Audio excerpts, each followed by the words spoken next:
Hey, what's going on, everybody? We're back once again to here talk about sister wives and becoming sister wives, the tell-all book. I brought with me Jenny from See Your Perspective. Say hi, Jenny. Hello, everybody. I'm very excited to be back again. Thank you Right. for the invite, James. No, no worries, no worries. Always a pleasure to have you on. We have some you have make some very interesting and intuitive conversation or comments and observations with regard to a lot of the material. So I think it's really cool just to have somebody on the bounce ideas off of and Mhm. all that. So thank you for coming. Thanks for making the time to come on. My pleasure. Just to let you guys know, I think that it just reminded me. Actually, Jenny just reminded me with a comment that she had earlier when we were talking. That I think what I will be doing is I'm going to start trying to move these a little earlier so that we can show some love not only to people who got to get up in the morning, but also to some of the EU folks, the European folks who want to watch and participate, but it's kind of 4 in the morning. So, Yeah.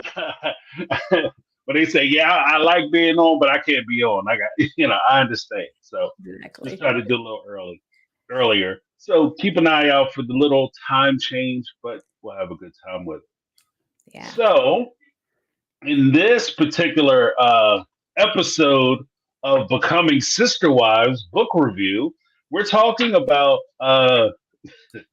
we're still in matrimony, and it's Christine and Cody.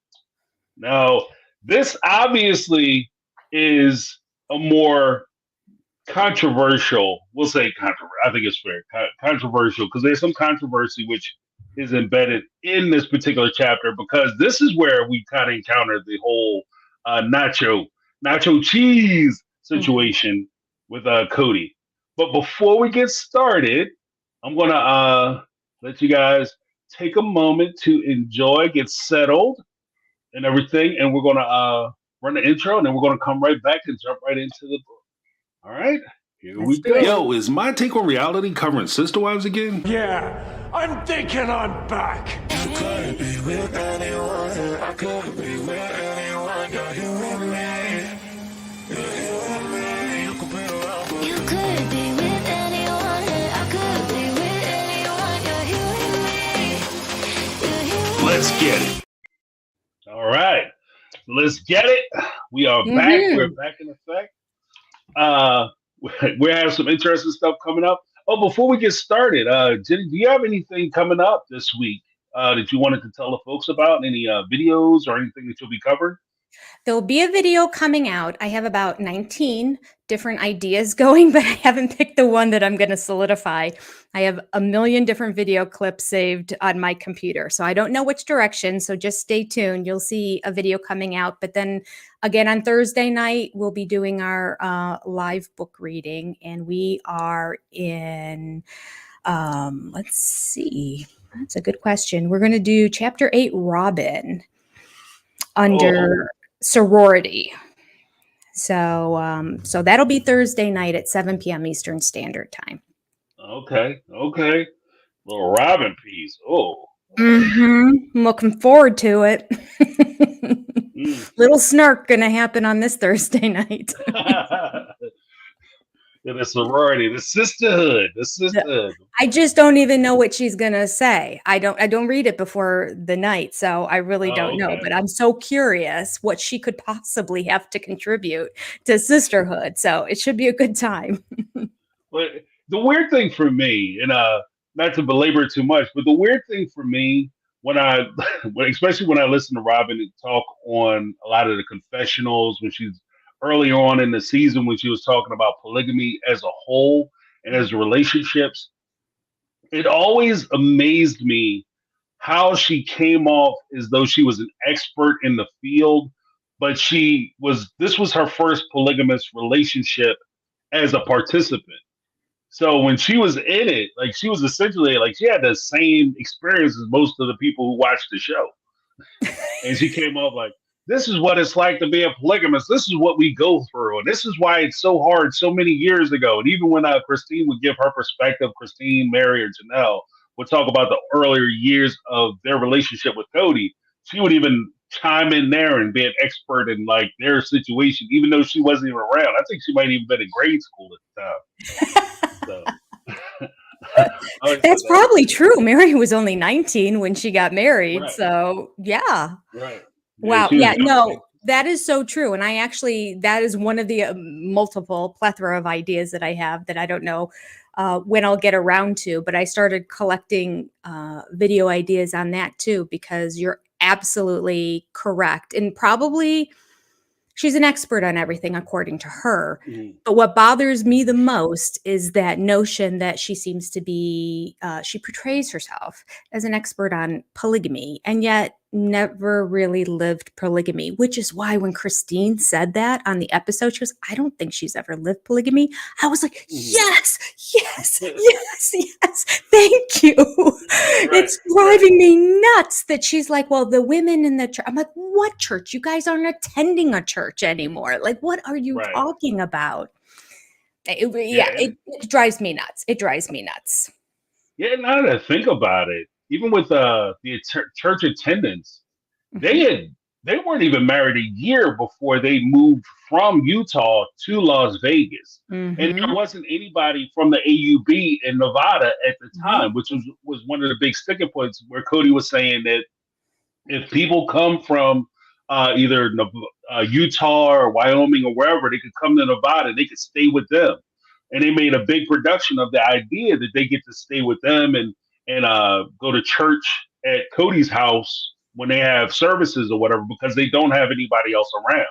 So the idea that all of a sudden you're an expert of the being a part of the church is just weird. You It know, it's really just a is. weird. And Preston, her first husband, didn't want, he was like kind of disassociating himself from the church. So that was Thing. her experience there. And then she joins this family. And like you say, a year later, she goes off, and then that's it. They don't have it anymore. So this reference to all these women in the church that she's monitored over the years and seen examples of this and that, it's all just made up.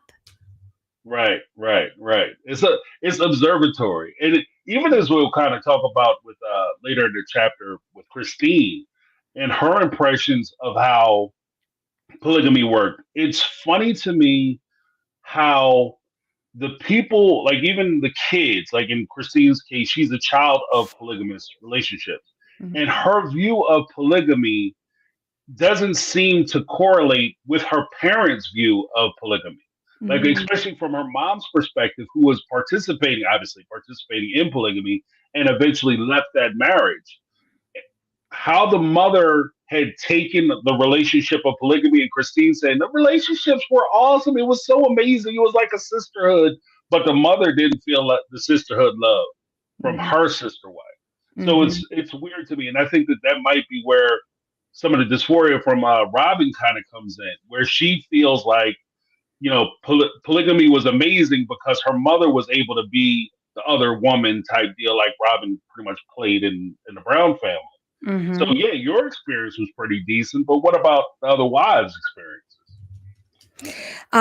That's exactly true. And I actually wrote some notes on that too, because I found it interesting. Well, first of all, before I even get there, basically what you're talking to is the fact that Robin has imposter syndrome, I think. I think she Hmm. never felt like she belonged. She didn't Right. really have the background. Her mom was a polygamist in name, but the family was in another state, so she never really got lived polygamy. So she didn't have that background. She's never lived in a home with everybody like they did, and I think she felt unworthy when it came to the kids, and so just needed to puff up her feathers all the time. Hmm. And so that's when all of these falsehoods start coming out, although that's kind of her MO when you think about it. Right. She kind of lies a lot.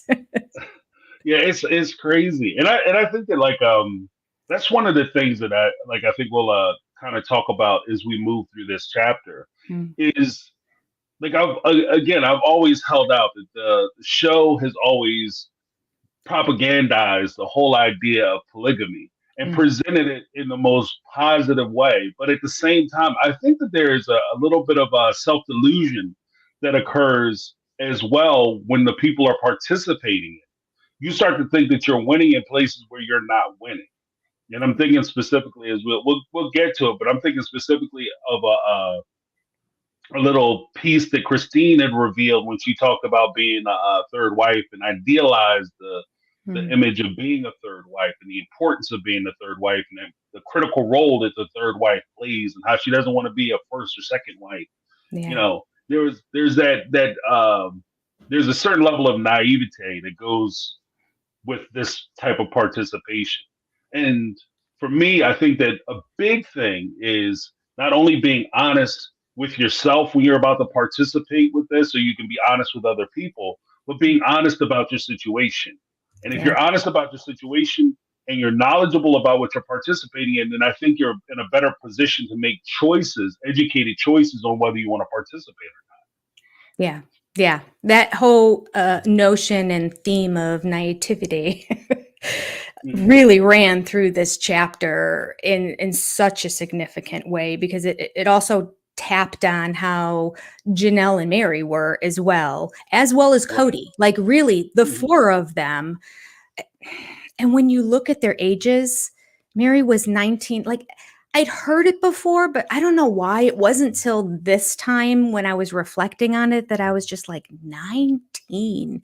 19. Right. 19 is when you thought you knew it all, but knew nothing, you know? Right. And so to go into something that their faith took so seriously in terms of this is for eternity and beyond, because they believe that you're eternally linked to this person. So it's not just, oh no, you can't divorce them later on. It's you're not going to divorce them because you're going to live forever on with this person. So that the significance of that is so big. And I think they were just looking for a husband at the time. Like they didn't take the seriousness of that. And I think a huge part of it is their age, which becomes a huge red flag too, because in this culture, everybody's getting married that young. No one's taking the time. You would think that logic would prevail and say, wait, if we really truly believe in the notion that this is for eternity, then we need to be very serious that we go through all the correct steps to pick the right person. And there's none of that in place. There's no premarital counseling. There's no meet with other couples in the church to go, who've been married for a decade or two or three, and have them tell you about the good parts, the bad parts, the problems you're going to have, because it's going to happen. Right. That happens in normal churches with a monogamous relationship. So it blows my mind, the notion that you're going to complicate it this much, that you're going to add this many, and you're going to do it so young, and there's no preparation provided for them. Right. And I've kind of always felt that too. Like with these types of relationships, I think that being involved in trying to meet somebody's needs, like person to person, trying to meet somebody's needs as an individual to another individual in a monogamous relationship is difficult enough. And it's time consuming, aggravating in some cases. And it can take a lot out of you, and for you to try to do that in spades, where you're doing that in multiplicity, where you just have like a bunch of people that you're trying to meet their needs, make them happy. And it's not just the financial needs or, even the sexual needs, but the emotional needs, the psychological needs, where they actually, they don't necessarily need you to come over and knock their bottoms out. They just need you to come over and actually be there. They need you to be present for them. Yeah. And, because of physics being as, physics is what physics is, you can't be in two places at once. So when you have a wife who needs you have two wives who need you, which one do you pick? Right. Which one, those types of difficult choices. And when you're looking at the whole, like, because I've seen where the polygamy lifestyle is being sold to people to try to treat them to join this type of lifestyle. When it's sold, it's always sold as, it's such a wonderful existence. You always have somebody that you can rely on. Ladies, you have a sister that you can talk to. And this is a sister from another mister. You'll be so close and it'll be so great. But they don't show the parts where you will be doing a lot of your life alone. And Mhm. even though you're in a partnership, you'll be doing a lot of these things by yourself. And I think that is difficult in itself. Yeah. And the notion, they've been saying that since the beginning of the show, right? Like season 1 beforehand when they were doing all the interviews and that, and they talked about why would you want to do this? Well, you have these sister relationships. Well, there was no sister relationships in this family until really after the divorce and they were no longer sister wives. Janelle and Christine actually kind of function as sisters. Now they're that close. But other than that, the sister relationship wasn't there. And the concept is shocking to me that is what sells it to them, because they always say, oh, like if you're really busy, somebody can get the laundry while you're cooking the meal, or if you need someone to watch your kids, you have a sister there. I'm like, well, but if you didn't have other sister wives, you'd have a spouse. Like Right. this is like a crazy notion to me. I'm like, how about you just get rid of them and then have friends? That's what girlfriends are Exactly. for too. Exactly. Have Right. your friend's mom come over with their kids and they watch your kids, or grandparents, or just get a babysitter. Like it's just the craziness of this notion that Mhm. you need to have these sister wives to help you out and to be your emotional comfort during difficult times. Well, the difficult times are because your husband is with somebody else and not giving you the attention you Right. need. Like Right. it just seems really easy to solve this problem. Right. Exactly. You get a friend, and hopefully your friend isn't sleeping with your husband. Like, Exactly. and I think that's a huge part of it too. Is just the because there is that always that idealized version of what happens when you guys get along, and then you guys get all because the way it's always kind of spun as well is that any difficulty or discussion or argument that's going to happen is usually the sister wives versus the husband. But Mm, that's not necessarily how it always works out. What happens when it's the when you have a position or you have a point and the sister wives are coming for you saying no, I agree with Cody. mm, You feel ganged up upon because you're by yourself. As we've seen with Christine wanting to move back to Utah when they were in Arizona, she mm, felt ganged up on because the other sister wives didn't want to move back because they mhm, love that coyote poop pass. mhm. Yeah, So and she was devastated in that moment. It did seem like Cody kinda duped her a little bit in that whole scene too. He did seem like he was sort of leading her on prior to that about, like, he was just saying like, "Yeah, no, that would be I do wanna go back, and that would be nice," but he never was forthright with her, or he either, 1, wasn't forthright with her and was just sort of, like, saying what she wanted to hear, and he did wanna go back, but he wouldn't go back. And so mhm, eventually, after the whole thing blew up, he said, "Well, I did wanna go back, Christine, but, I just don't wanna move." And she's like, "Well, you right, never told me that. You just said you wanted to go back." And there's part of me that thinks that maybe he was sincere at that point when things got decriminalized and Christine's like, "We can go back. Let's go home." And she had the conversation with him and he's like, I'd love to go back. I'd love to go back home and go to Utah.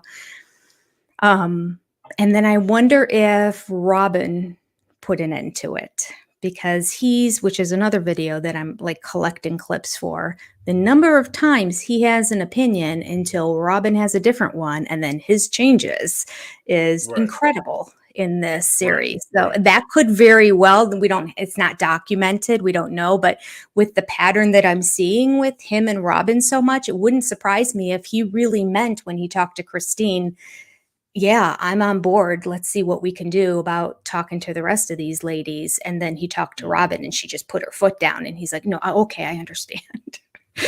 Yes, boss. Yeah, exactly. Exactly. Exactly. That's what I was thinking, Chief. Well, because you do have the instance that during the time when they were still in Las Vegas, and he was doing the whole "where we go one, we go all." Mm, The When it was decriminalized in Utah, Christine presented it. They had already moved to Arizona. Christine presented like, guys, we can finally go home. And he said, oh, we can't go home because I never wanted to go back. And there's someplace I don't want to be. People don't want me and all that stuff that Mary was saying. But you also had the point where when Cody thought he was going to run for office and be political, it was still illegal for them to do polygamy at that time. It hadn't been decriminalized. So he was ready to move back to Utah when he would have been a criminal, an outlaw, and run for office and try to do all that. He was ready to do it. And he was so passionate about we need to be in Utah. So I would think that that would give rise to Christine at least thinking, or at least support the notion that Christine would have believed that he would be okay with moving back to Utah. You're ready to move back to Utah when you can go to jail. So why wouldn't you be okay with moving back to Utah now that it's okay to move back to Utah? And that's some of the things that I think we see even in the first chapter. No, go ahead.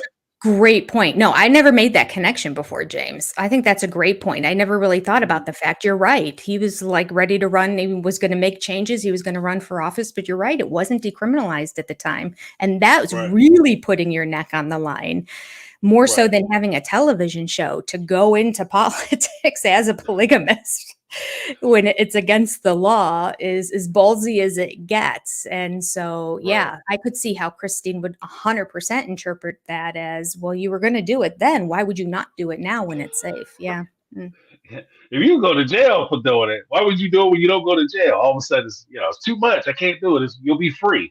But because at that time, I think just to make that kind of round that square that circle, when he was talking about going back to Utah for the whole thing, the political things. I'm going to change the world. I think I can do it, and that's all he was talking about.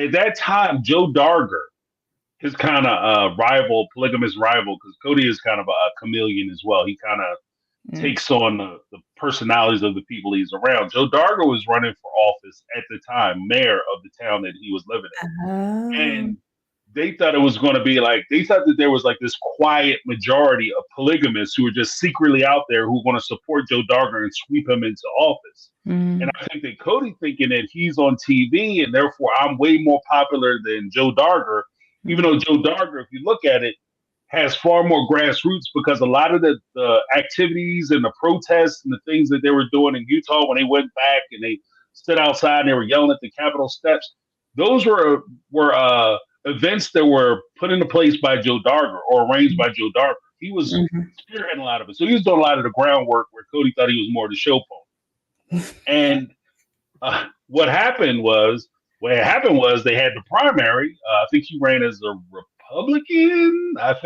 which is normal for Utah because it's a strong Republican area. And he ran during the primary and he was demolished. He was destroyed. I don't think he pulled 5% of the vote. Yeah. So wait, this is Cody or this is Joe Darger?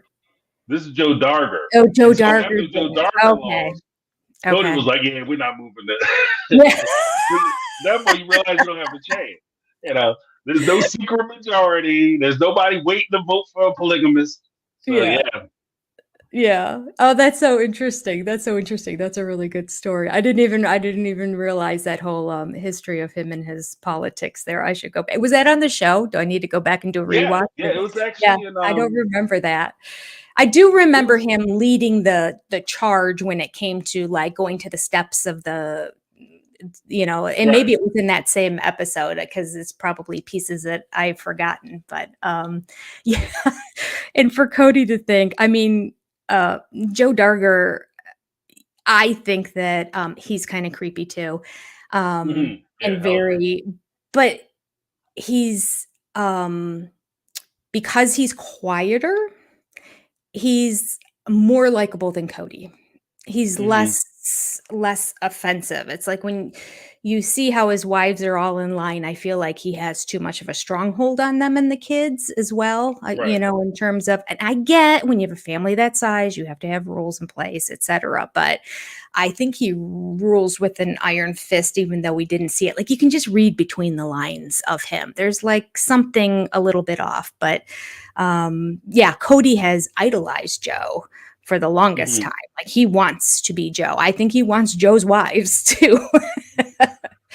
I agree with that. I think that Joe Darger actually, and I hate doing like the whole people are like the nature channel, but Joe Darger does remind me in a lot of ways of the they're fish that are really pretty, but they're like super deadly.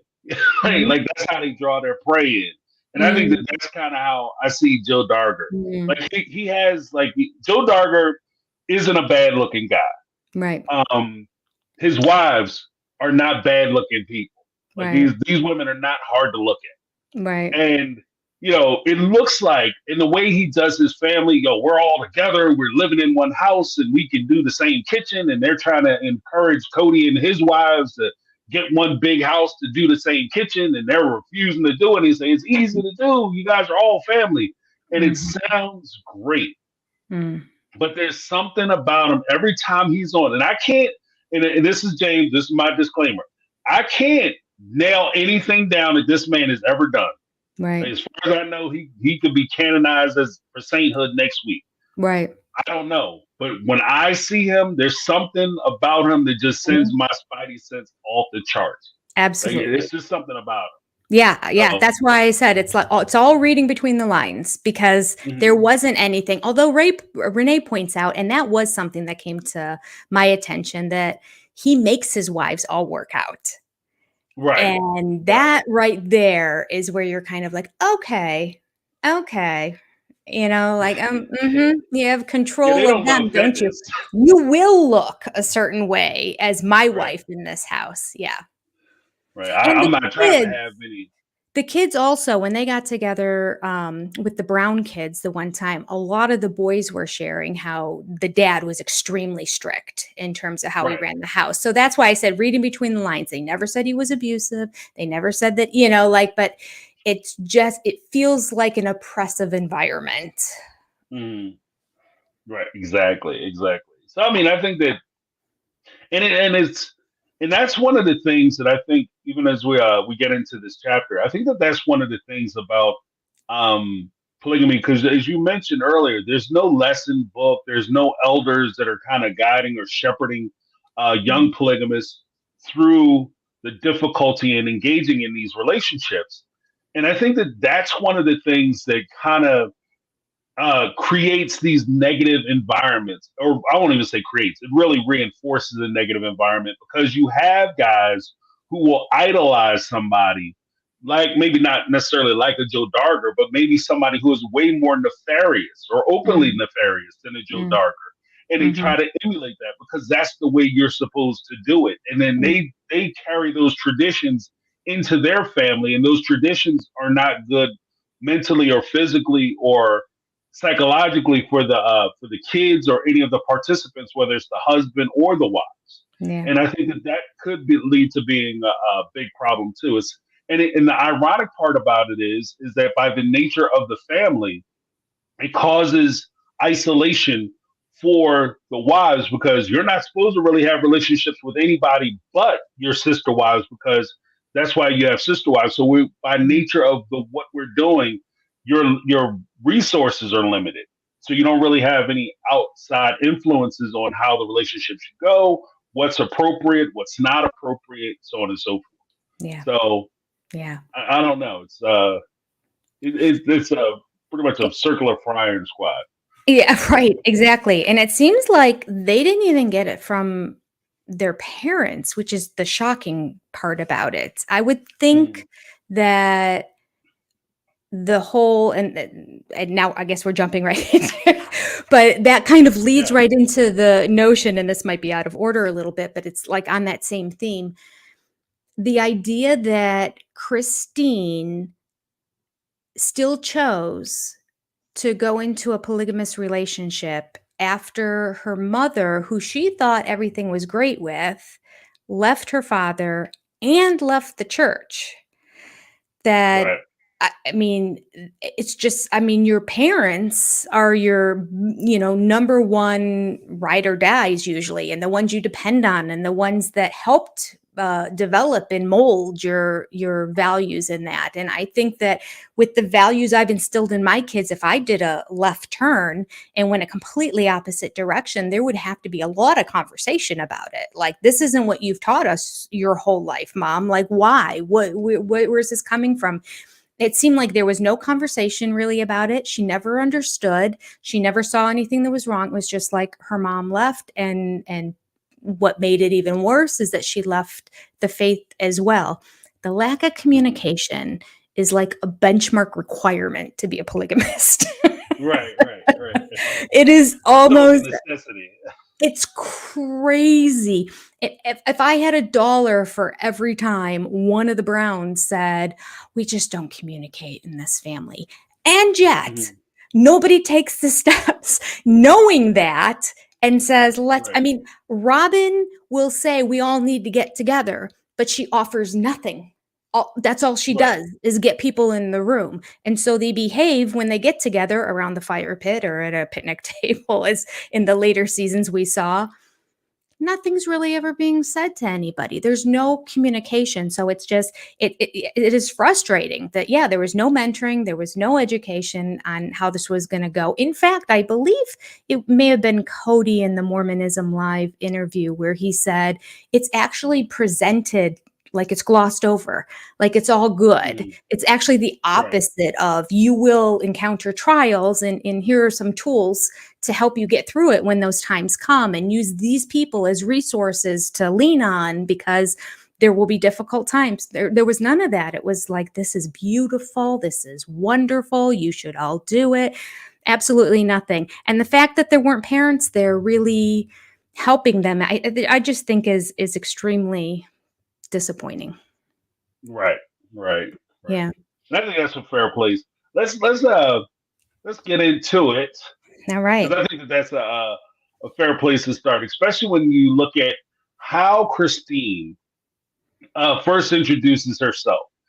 Because in each one of these chapters, as they go through, they talk about how they grew up, where they grew up, what type of family structure they had, and what they were exposed to as they were coming up in their formative years. And one of the things that Christine mentions is that she was raised in a polygamous family. Obviously, we've been talking about that a little bit, where her mother was actually a descendant of Roland Allred, who is the founder of the AUB Church. So she is quintessentially, as she noted, a blue blood as far as the church is concerned. She's church royalty. Because she's a descendant of that family. Ironically, that same family line is her first cousin is actually Jessup, who is David Jessup, who is Robin's ex-husband. So he was also part of the technically would have been a blue blood. So she would have married into the blue blood line of that family as well, or religion as well. But so the grandfather was the head of the church. She decided to become a polygamist at 17, which, as we're talking about, like the formative years where you're making these major life decisions. Like at 17, I think you mentioned earlier, you think you know the world. I used to say all the time, I wish as an adult, as I got older, I wish I knew half the stuff I was sure of when I was 16, 17, 18 years old. Because at 18, 19, you got the world figured out. And then when you hit about 20, 21, you start paying bills, you're like, I don't have nothing figured out. I don't know what's going on, And I think that's kind of where we found Christine. Like, she had it all figured out. She knew what she wanted to do. She even knew what position of the family she wanted to marry into. And she considered polygamy. And, like I said, she wanted to marry in to be the third wife. Now, what did you think about, I guess, her upbringing, and maybe even with regard to her making this massive decision at such a young age? I was shocked when I was reading that she was actually 17 at the time that she made the decision. At one point, though, I did make a note. I'm like, okay, she has been thinking about it for a long time. Because I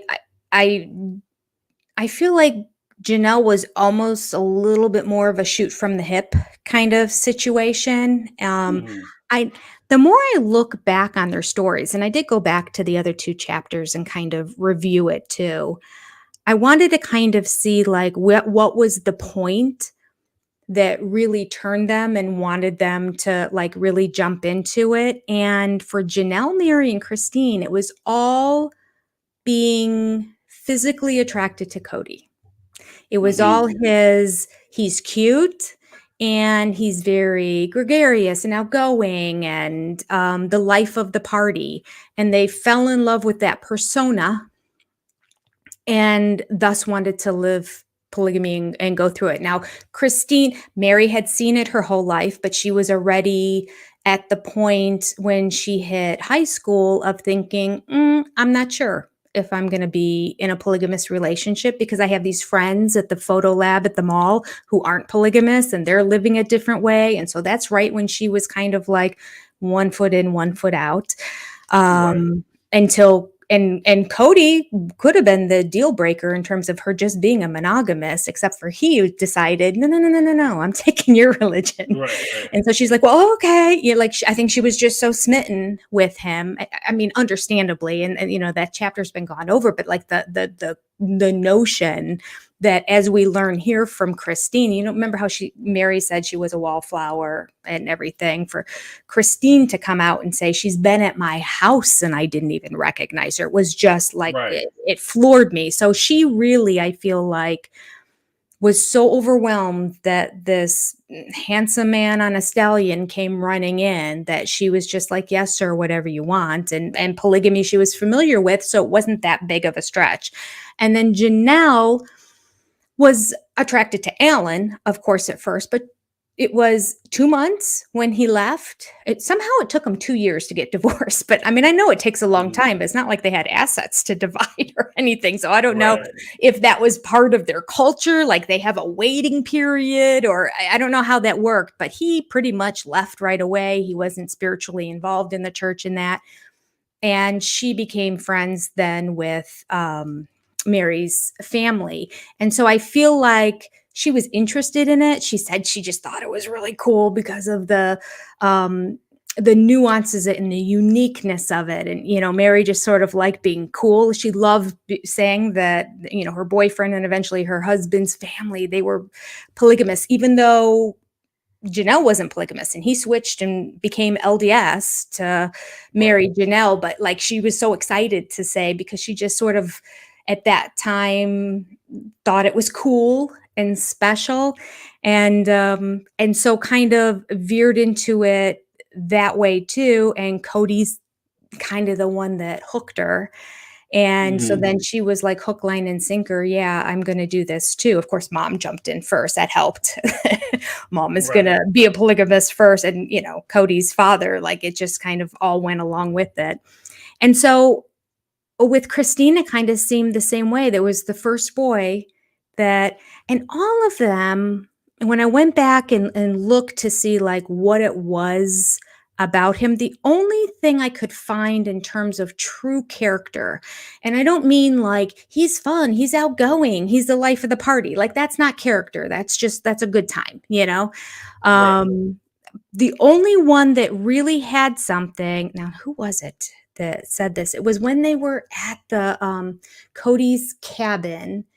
And was it Janelle or Christine the first time they went to Cody's, or not the cabin, but their home in Wyoming?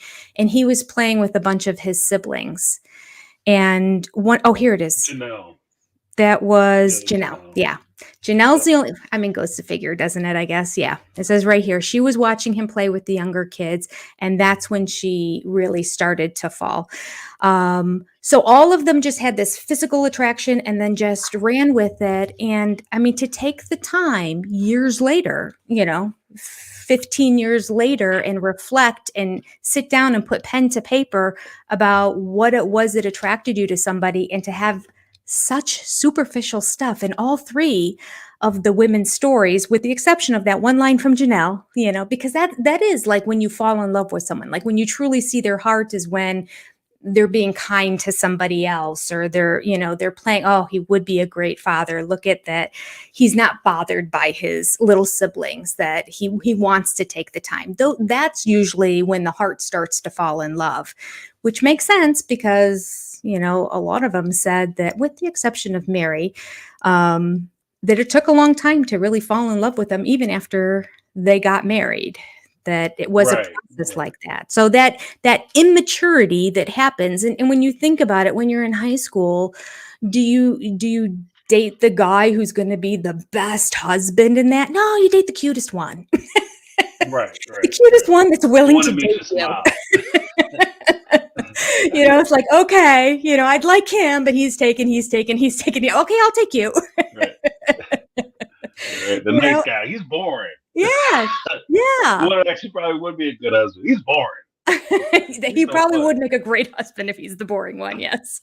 Right. So yeah, it was a very immature. It was a very naive. Like, listening to her talk, she felt the most naive to me, even though Mary was the youngest. I really feel like Christine, ironically, because she really was raised with this whole polygamous culture the whole time, maybe she had a chip on her shoulder that she knew she was a blue blood and royalty in the church, and so really didn't take it that seriously. I don't know. But yeah, the age thing really stood out for me. And think about it. Cody was only 21 when he married Mary. Right. Boys who are 21 are like girls who are 16, and on top of it, he's got his ADHD and other issues going on that, it was years before he started to show signs of maturity. They were an utter mess when you put them all together at the beginning. And that's kind of the weird part about it too, because when I think of some of these relationships, one of the things that really struck me, and I kind of said this before, always felt this way before, was that when he's making his selection of whom he wants to marry, like, you have a gross of people who are available to you, and you're making the decision of, okay, well, I want to get married, and I want a woman who's going to allow me to date other people. This very prospect could limit the amount of people or number of people or your pool of people whom you could talk to, date, court, whatever the case may be. And I think that Mary presented an interesting foil for him, in the sense that, one, she was open to polygamy, so he could date her, marry her, and then look and date other women, and eventually find additional women to add to the family, because that's what he decided he wanted to do. The other part of it is that Mary, it's remarkable. It was remarkable to me when she was talking about it, saying that she was quiet, and that she had been around, and she had been around in the church for years. I think she had talked about it with Janelle. She had been around in this church for years, and nobody knew who she was. Right. And then when Christine mentions it and reinforces the idea or notion that, this is Christine's church. This is Christine. Like, essentially, this is Christine's church. She's one of the royalty members of the founding father of the church, the AUB. This is her church. And she had no idea who Mary was until Cody showed up. And I think that plays an important part to somebody who always wants to be the center of attention. Because when you want to be the center of attention, the one thing that you're not attracted to is somebody who is going to take the attention away from you. So I can see that not being fun when you're trying to go out with somebody. You don't mind somebody who's going to work in tandem with you, but you don't want somebody who, when you walk into a room, people are trying to get over and talk to that person as opposed to get over and talk to you and be around you. So I think Mary can give that. It's a source of insecurity. So I think Mary feeds that insecurity that he would have, because he would always, when he goes somewhere with Mary, he's always the star, because she falls back into the wood pane until it's time for him to say, "Hey, here's my wife. See, I'm not a creepy guy because I got a wife, and I'm sitting here in the middle of all these women talking. But ladies, don't be offended. Don't be afraid, because I have a wife. Hey, wife, come here." Okay, now I'm done with you. You can fade back into the grave. That's right. So now you go back. Now that that's set up, so I think that that's part of it too. And then there's also the point where I listened to a lot of the story that Mary was telling, and even how she describes it, as well as how Christine describes it, her difficulty with Janelle and adding people to our relationships. And it keeps striking me that Mary, and this is no offense to Mary, because I think this is 90, 95%. I have no real statistical value. But I think, in fairness, I think it's a good, clear majority of people don't have the thing which would allow them to be in these types of relationships where you can openly share your spouse and not have a problem with it. Not there are people who can do it. There are people who can do it. They could, their wife or their husband could be in the room going to town, and they'll be out there making breakfast sandwiches, finger foods for them. So when they come out and take a break, they'll be right there with their food and their refreshments and have a whole conversation. You guys going back in there and have a good time, and they're fine with it. Not everybody can do that, though, and I don't think that Mary was one of, at least, and again, Mary, if you ever see this, I just don't think that you were one of those people. And it's not a shot. It's just, I don't think you were, because you didn't run to these relationships open arms. Like, you might have been excited about it, even bring Robin into the household or the family. But as we talked about, I think it was on one of the earlier seasons, season 5, episode 5 or 6, where they talked about Robin spending just as much time with Cody as the rest of the wives, and Christine said something about it, and Mary was right there with her. She shouldn't get equal time. That's ridiculous, because she's not a wife. If you're okay with these types of relationships, you should be okay with your husband being out. Because if you're okay, you're okay. Janelle was okay with it. But Janelle's okay with these types of relationships. Yeah, I don't know that Mary knew what she wants, because it almost seemed like, at one point I wrote this down, that like when we get to the new girl that was brought into the whole thing, Mary was hook, line, and sinker into her. And she was the younger, skinnier, prettier version of everybody. Yet Mary was very attracted to her. I think Mary, with both this girl and Robin, are like the girls in high school who want to be in the popular crowd.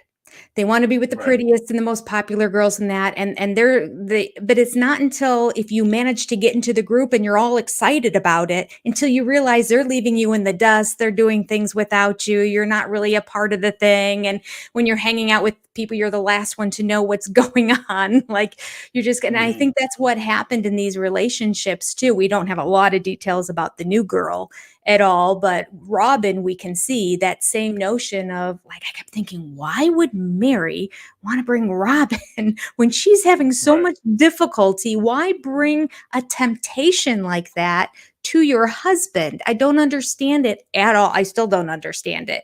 But after reading this chapter and reading about the new girl again, I'm thinking, it seems like this is what Mary does. Like, she's, of course, I mean, she wasn't thrilled with Janelle. She wasn't thrilled with Christine, but somehow the ones that truly would be threats, she originally, and I think that again just goes to her immaturity, because like you said, deep down inside, she didn't want that at all. She didn't think through it whatsoever. She just thought, this is going to be my bestie. And isn't she cute and fun? And so more people in the church are going to like me, because now I'm married to this very outgoing social guy. And this is now my sister wife who's cute and fun, and everyone wants to be around her too. Thus, everyone's going to want to be around me. And then she realized that that just didn't come to fruition. Right. And I think that that's a fair play, or at least a fair observation, in the sense that I can see a scenario where you want to be matched with the company you keep. You want to be a reflection of who you think you are. So that's, in high school, as you mentioned, in high school, your desire to be amongst the cool kids. Like, who doesn't want to be around the good-looking folks? Like, your friends are all pretty, your guy friends are all handsome, the rock ridge, big back, huge shoulders, good looking dudes, cut paper on their jawline. Like, who doesn't want to hang out with those guys and Mhm. have people think that you're one of those guys or one of those females? And I think that that's it exactly with this young lady is that she would be a reflection of me because we're great friends and we get along and we have so much in common because both of us are pretty and fun and outgoing. And Mhm. there is a point where I can see that there's a little bit of wish casting onto some of these folks. Like even with Robin, uh, I want to be her friend because if we're close and we're friends, then we'll be just alike, and she can absorb some of that personality. You can absorb some of that Mhm. shine, much like Mhm. she did with Cody, because I think she Mhm. absorbed a lot of the shine off of Cody. Yeah. Because as she said, or as they mentioned, it seems like, and this is maybe a little cruel, but it seemed like she was getting invited to a lot more stuff Mhm. with her partnership with Cody. Mhm. It seems like she was, because all of a sudden you start hearing about her being involved with like the being a leader at this particular event for the church or that event for the church, or Mhm. spearheading group dynamics with the young folks, like these setups and meetups with young people, and she's involved with all that. Cody's kind of taking the lead of it. She's falling back, but she still gets to be part of the mentorship programs and Mhm. the church thing. So in a way, Cody was her doorway into popularity, Mhm. and maybe these other people are also serving that purpose by being that doorway into popularity. Yeah. You did mention, because you mentioned the other young lady, so I figured Mhm. we might as well talk about it. All right. What did you think of that scenario? Because with the young lady is described as being, first, for those who are not aware, there's a young lady who when Cody and Mary were together, this is before they married Janelle, brought Janelle into the family officially. There was Mhm. another young lady whom Cody had started. Well, actually, Christine, ironically, speaking of like people bringing folks in, what are you doing? Christine actually brought her down to introduce to Cody, knowing Mhm. full well that she was going to have a relationship with Cody. So, what Mhm. did you think about that particular? Because I think that that's kind of interesting. It's like they're doing it to themselves. They're self-serving themselves, like this Yeah. mentor. So what do you think about that aspect of it? Well, I feel like she got stuck between a rock and a hard place. So she's up there in Wyoming. And I didn't realize this. I didn't catch it the first time I read this through, but this family, they weren't part of the AUB church up in Wyoming. They were considering joining the principal. So Mhm. then the dance was happening or the event or whatever was down in Utah. And so because Christine was going down to it, they said, "Oh, this girl wants to go too. Can you take her?" Yeah, She right. really didn't have a choice in the matter. So she's probably the whole time driving, just seething, going, I just know he's going to like her. I just know he's going to like her. And as she described her, was younger, prettier, and skinnier. So, like, okay. She didn't mention her personality, but there's not a lot of talk about depth in this book. So Right. we don't know what that was. And I don't think that any of them cared because it seemed like there were a lot of superficial decisions being made when it came to marriage. But like it says here, she said to herself, "What do you think you're doing, idiot?" And she said, "I was completely threatened by her." And right Hmm. away, Cody and Mary took particular notice of her. Their interest was overwhelming and undeniable, and she and Mary hit it off immediately. And I I found the whole thing kind of fascinating. It just fits. It just fits with everything else we've been saying before. Here's a girl they've never seen before, and she comes Hmm. down, and all of a sudden, Mary goes and gravitates to her, and the two of them hit it off right away. And of course, they eventually start courting and eventually get engaged too. But the fact that, like, day one, there was this attraction, and all of a sudden it looked like she was going to be a part of it, I just thought, oh my goodness, this is like a bad after school special. Right. Right. Right. So, Well, I yeah, love I that. just feel like, I mean, you can talk to it a little bit too, but then we can get into Christine's reaction Right. eventually afterwards, which was also incredibly immature on her part as well. hmm hmm Yeah, because I think that because the ironic part to me is that even to set the stage a little further, is that when we start talking about this young lady, she was according to this, I think they said at this point in the book they said she was 17. Hmm. Although I had heard that she was 16 when they were dating her. Now, keep in mind, Cody and at this time, I think Cody was like 21, 22 years old Hmm. when they would have been interacting with this young lady. Hmm. And even though this is off-putting for a lot of people like myself, like I would be like, "What are you doing, bro? What are you doing? 16? Come on, man, you do better." But Hmm. um, for them in this particular church, which again I think is part of the reason why I think they might have enhanced the age. We'll say enhanced the age. I think that they may have enhanced the age number because it is one of the earmarks of this particular uh,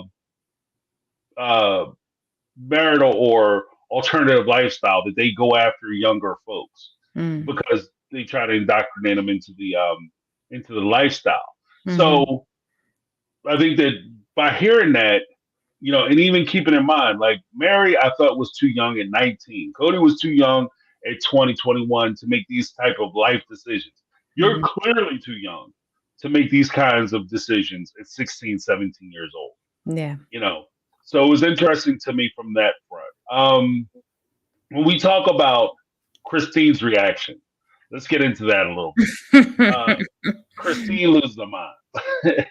And, I guess even before we do that, in fairness, let's take a step back real quick because there is a point where just to lay the groundwork, Christine had already started presenting herself as somebody who was interested in Cody, Hmm. and Mary had flatly rejected the notion or idea that Christine could join the family Right. early on, which is something that I wasn't really aware of. I think I might have heard it before, but I didn't really focus Hmm. on it. And what is that? I'm sorry, I lost my place. Wait a minute first. Okay, yeah, they talk about the invisible, but I can't. I've lost my place. With regard to that, there was a point where Christine was Cody was out running around. They had like an event down at the ranch. He brought everybody to the ranch. They had an event at the ranch. And he was running around and he was participating with all the kids, wetting people up, and he Hmm. was running back and forth, being Cody as he describes it. I was being Hmm. myself, I was being a He-Man and I was Captain America, running back and forth, playing with these kids. And Christine had made the comment, "There, Cody, there's my masculine man." Hmm. And he said he looked over at Mary, and Mary, he heard an audible groan or grunt from Mary where she starts growling because of what Christine said. Which, which Which lets is me so know. interesting. I really want to know why, because these two times don't seem to be that far apart from each other. But there Mhm, was definitely something about Christine that was off putting to Mary, even though Christine had been spending a lot of time with Mary and Cody together as a couple. And that they were friends as well, and it said that Christine and Mary would call each other, and like, so they were right. building this friendship. But boy, yeah, she was not excited at all about the notion of Christine coming in, which is ironic too, because Christine really wouldn't have been either. Christine always wanted to be wife number 3. He only had one. So Right. had they proposed this to her, she would have said no at the time. Mhm, But they were clear that yeah, they didn't want her, but she was okay with this other girl. I wish there were a little bit more details about what it is about this girl. Now, of course, it's just Christine who's really going on and on about her appearance. She does it again here. Um, Cody and Mary had strange looks on their faces. Okay, so this is now they decide we're going to move forward with this girl, right? So they mhm, come and the two of them together invite Christine over for dinner or whatnot, and they have this look on their face. And it said they seemed excited but a little bit nervous. So I'm curious who was nervous. I'm thinking it's Mary because we always have that Mary kind of look like this whenever she has to say something that she's unsure how the reaction's going to be. And Cody probably was the one that looked excited. And she said they told me they were going to court this girl that I had introduced them to at this youth conference. And she said, I was devastated. It ruined my day. In fact, it ruined my year. Right. And I decided then and there I was not going to marry Cody no matter what happened. Her reaction, that extreme visceral reaction, absolutely shocked me because Christine had given no reason to not like this girl other than that she was skinny, pretty, and younger. That's the only thing and it really did bug her. It said she was too young and too cute. I just couldn't see her in my future. Right. I mean, those are her words. So I broke off the friendship. It's one thing to say, okay, I'm not going to marry them anymore. She breaks off the friendship because she could not be around Cody and Mary anymore since they were courting this girl who was too young and too cute for Christine. So this is that whole maturity level that just blew me away when I was reading it again. I'm like, oh my goodness, they are so emotionally stunted. Right. You're not ready. Well, and that's the weird thing about it too, is because as you mentioned, she says I was devastated, it ruined my day. In fact, it ruined my year. That is that's an overshot. Mm-hmm. 1, 2, if I was married, I'd take offense to that. Like, whoa. You saying that you can't be with Cody because she's attractive? Then what about me? Like you thought you could be with Cody? I'm with him. I'm married to the sucker, and you feel like, hey, it's a green light as long as ugly hunchback James is with her. But if good looking dude, come along, Idris Elba come along, and it's too out of the I don't want to compete with that. Like I can see where Mary would get a little hot at. But it's also funny to me because I think that there might be, and they never really say this, but I kind of like just what I kind of insinuate from it. I think maybe Mary may have held a little bit of a grudge because, in fairness, and everybody can probably attest to this, you probably have had a friend or a person in your life who, like, you're dating somebody, and then all of a sudden this person wants to be your friend, and you know full well that the reason why they want to be your friend is because you're dating this person, and this is a way that they can get closer to this person. And it very well could be a situation where Mary's looking at Christine like they've known each other, and Christine's like, never thought to have her to her house, never thought to invite her over, never thought to have phone calls with her. Now all of a sudden she's married to Cody. Now all of a sudden she's her best friend. And she's showing interest in her husband. So there is a possibility, and I can't, again, it's not in the book, like they never really delve into it. So I can't prove it, but it kind of gives me the idea that a possibility could be that Mary was looking at it like, oh, you're using me to get closer to my husband. Yeah. And that might have been the source of part of the rejection of Christine. That and the fact that apparently Christine wasn't cute enough. I don't know. It's weird. That's a really good point. I never thought of that before.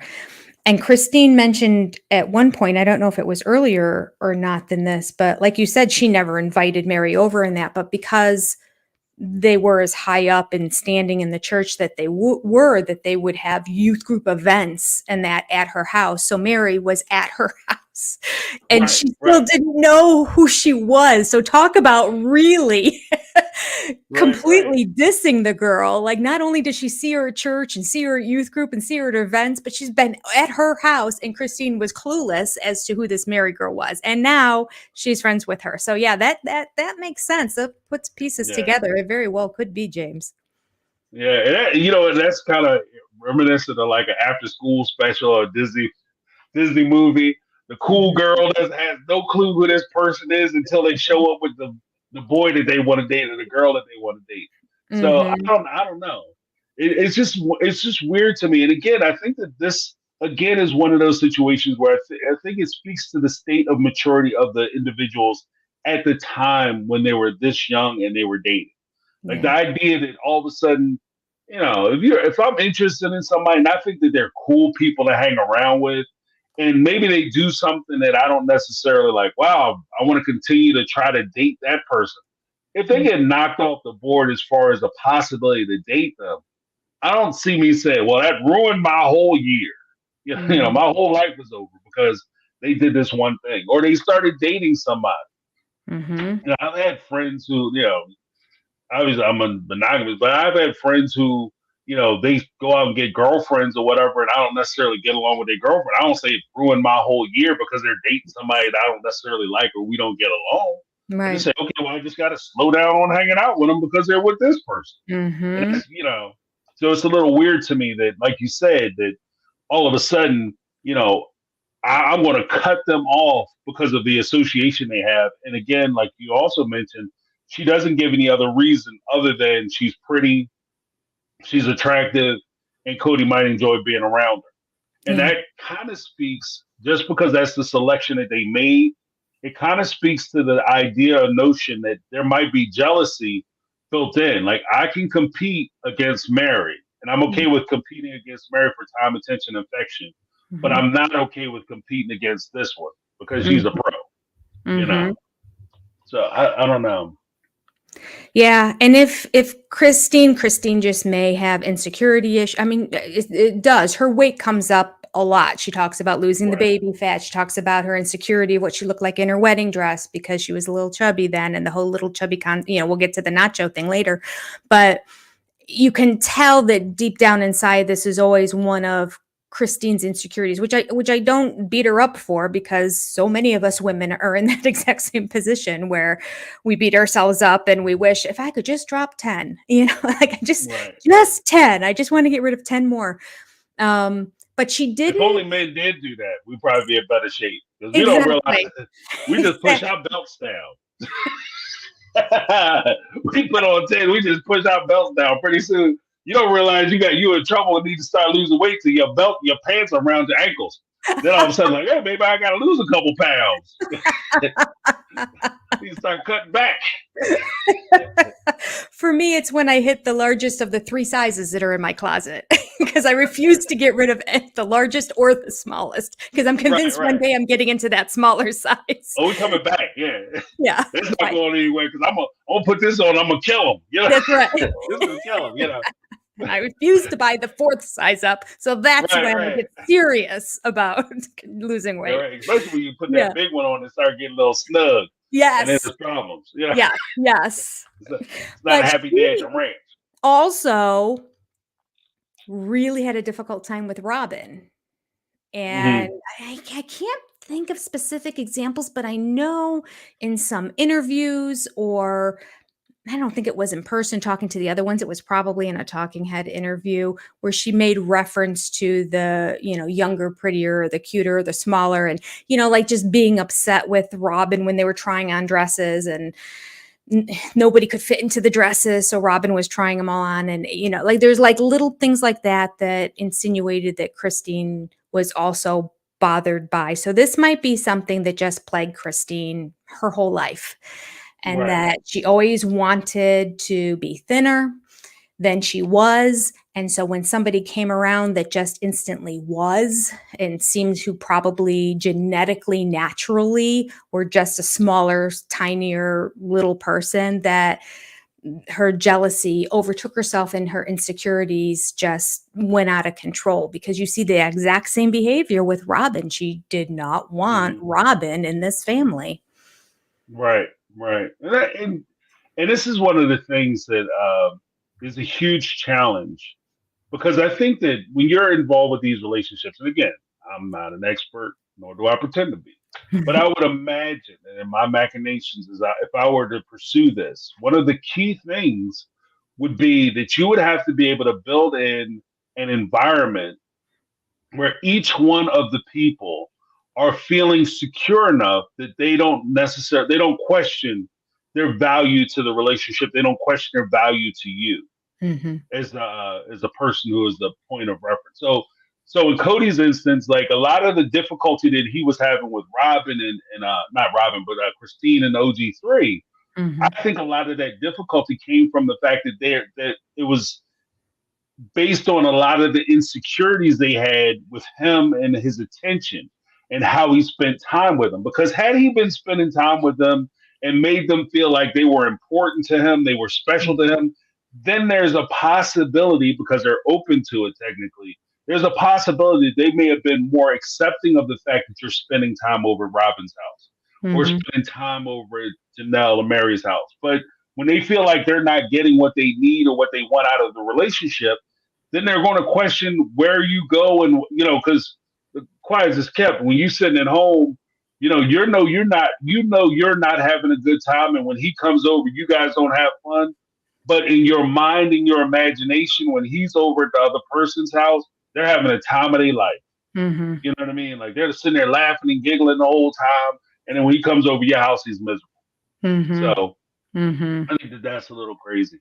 But as we get into it, eventually they break up, and Christine clicks her heels. And this is during a time when she says at that same time she said that she was devastated, she was ruined. In fact, it ruined her year.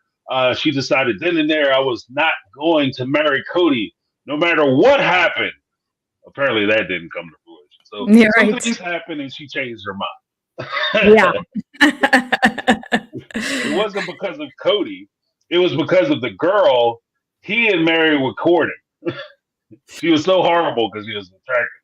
That hottie toddy, damn her, for her good genetics and fast metabolism. She was too young and too cute.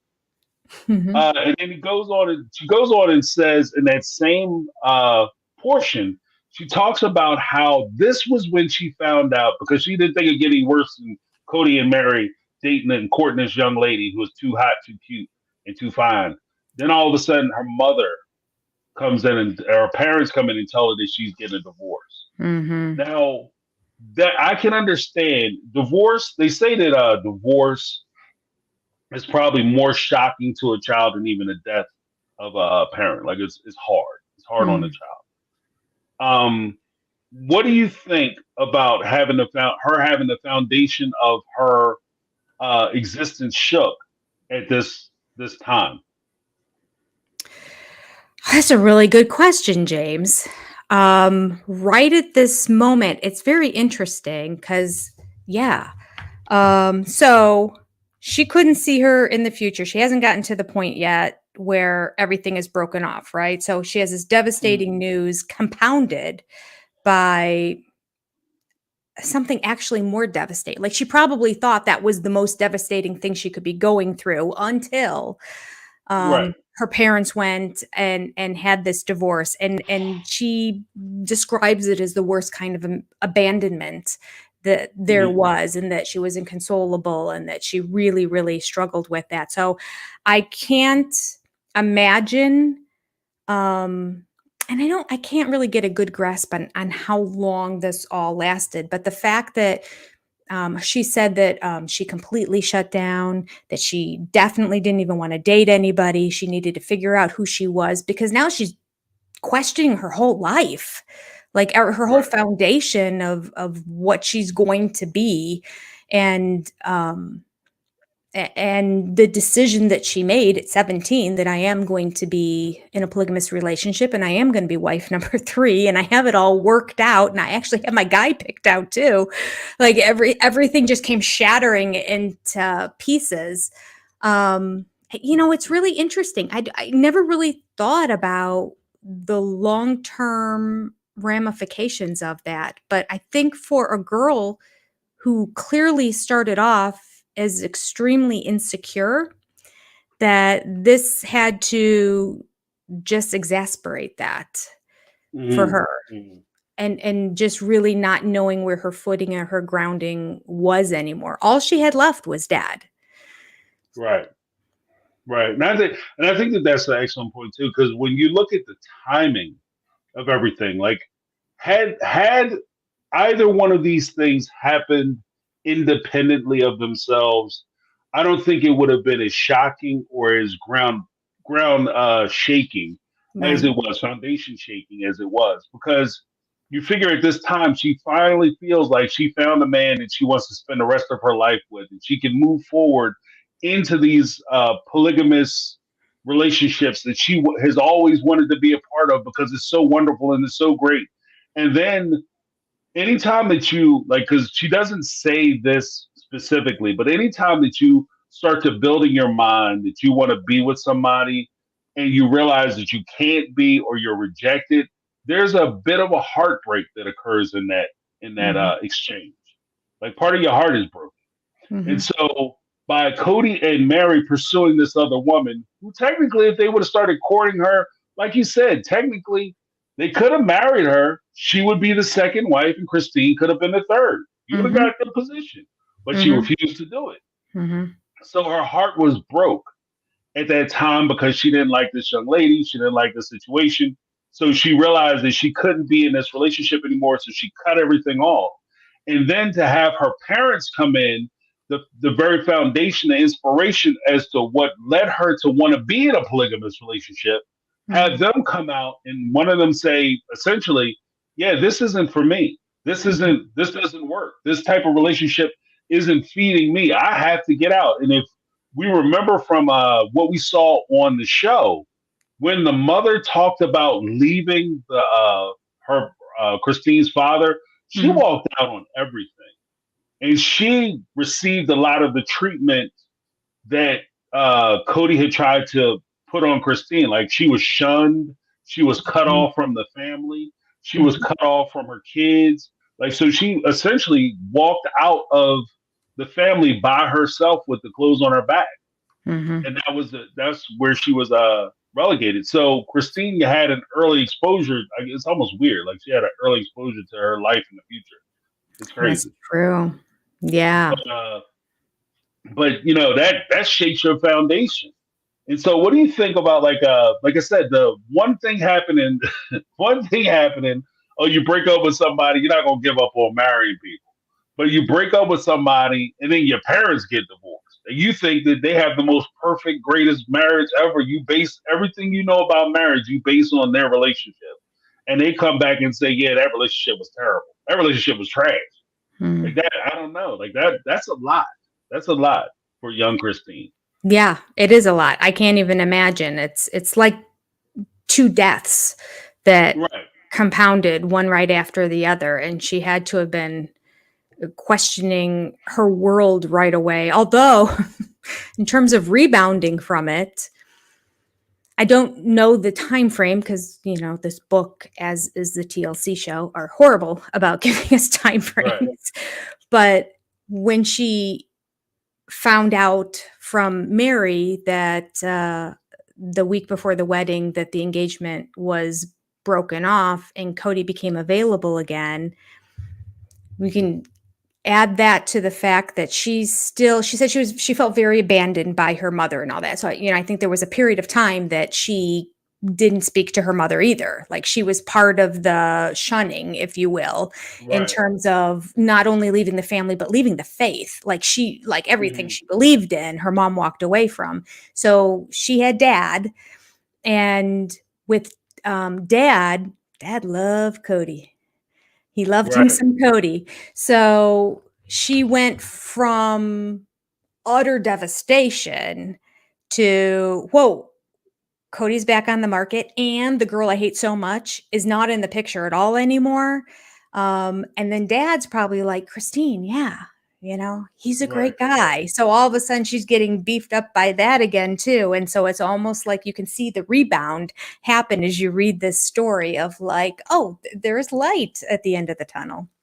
Right. Right. And I think that there's also a point too where when you have your heart broken this way, you have your foundation shook. That makes you, and I won't even just rely solely on the idea of the heartbreak. But when Mhm. you have your foundation of what you think a certain relationship is, and that relationship is shook to its core, Mhm. that makes you more vulnerable to Mm. influence from other folks. So I Mhm. think that, in her weakened state, because that, you stop making decisions, certain decisions in her Mhm. weakened state, that would make her more susceptible to the idea or notion that she could be pushed into these types of relationships. Not Mm. saying that she wasn't going to do it or Mhm. she wasn't interested in doing it from the start, because I think a lot of that had already been ingrained in her. But Mm. I think that when you have that, a lot of how the relationship formed and a lot of the necessarily bad habits that were formed throughout the relationship, the bad communication, as you mentioned earlier, the inconsideration that she received from Cody's, the things that she was willing to accept from Mm. Cody towards herself as far as behavior and things that she, endured, which I'm sure we'll get into. A lot of that will be can be thrust upon you because of the foundational shift that you had Yeah. or that she would have experienced. With the Yeah. loss of her parents' relationship and the loss of this relationship, and then the reemergence of all of a sudden Cody's available. All of a Mhm. sudden, Dad is standing there cheerleading. Yeah, go get him, Mhm. girl. He's the one you want. Mhm. He's athletic and friendly, and he Mhm. knows how to do the Bible verses. But, And she could but put the pieces back together for one of those devastations that she experienced. So like there was nothing she can do about mom and dad's divorce. That was mhm, done and over, and mom's completely gone out of the church and everything. But Cody are the pieces she could put back together. So I could see how she's using that. She's just grasping onto it. Like this was the one lifeline that I still have. Let me do whatever I can to hang on to it now. Yeah. right, right, and like even when we look at it, what did you think? Like, cause it's funny you mentioned like the sisterhood that she shared with Janelle. I thought it was funny that Cody and Mary come back, and they make themselves available to Christine, and then all of a sudden they're like, "Yeah, we can, we'll introduce you to Janelle. This woman is driving me crazy." And she said, well, if she's driving you crazy, why don't you just stop talking to her? And Yeah. then come to find out he's married to Janelle. Janelle's his second wife. So when she cut him off, she must have really cut him off because she had no idea that he was married. You Yeah. know, Yeah. and That's true. That's true. And that, yeah, he said that she's driving me crazy. Although she did say at one point, she threw in another word there. What was it? She says, who's Janelle? I had no idea who he was talking about. You know her, you met her here and there. right, No, that's not it. Oh, she said, and this could be true or not true, but originally he said, Christine, he said, Janelle is driving me crazy. I can't stand it. She really frustrates me. So if he really said she really frustrates me, I could see how she instantly just assumed like, well, okay, well, what's your problem? Like walk away. Like don't talk right. to her anymore. Like what's the deal here? So and were they married at that time? Because I started wondering if he was almost reaching out to Christine for advice. Like he was turned on by Janelle. And so he Hmm. was being driven crazy by her. He's like, she's driving me crazy. But then the frustration part doesn't really work, but it could. He could be frustrated by his circumstance that he's not with her right now, or Right. however it works. So I don't know. Like when I read it the first time, that's what I took out of it. I took that he was really into this girl, Janelle, and he was calling up Christine for kind of advice. What am I going to do? She really frustrates me. And Christine didn't really have much to say. Um, Hmm. and then turns around that, yeah, now he comes back and he's got her on his arm and they're married. And so Right. let's see. Um, it took me a while to realize what kind of crazy Cody had meant. And then after she joined the family, they moved to Wyoming, and now she lost both of her best friends, which were Cody and Mary. I find that interesting right there too, that she really points out, they mentioned that they did a lot together and that, but Hmm. truly those two were her best friends, that she would put that in there Right. and say, these two are my best friends out of all the people that she would know in the church.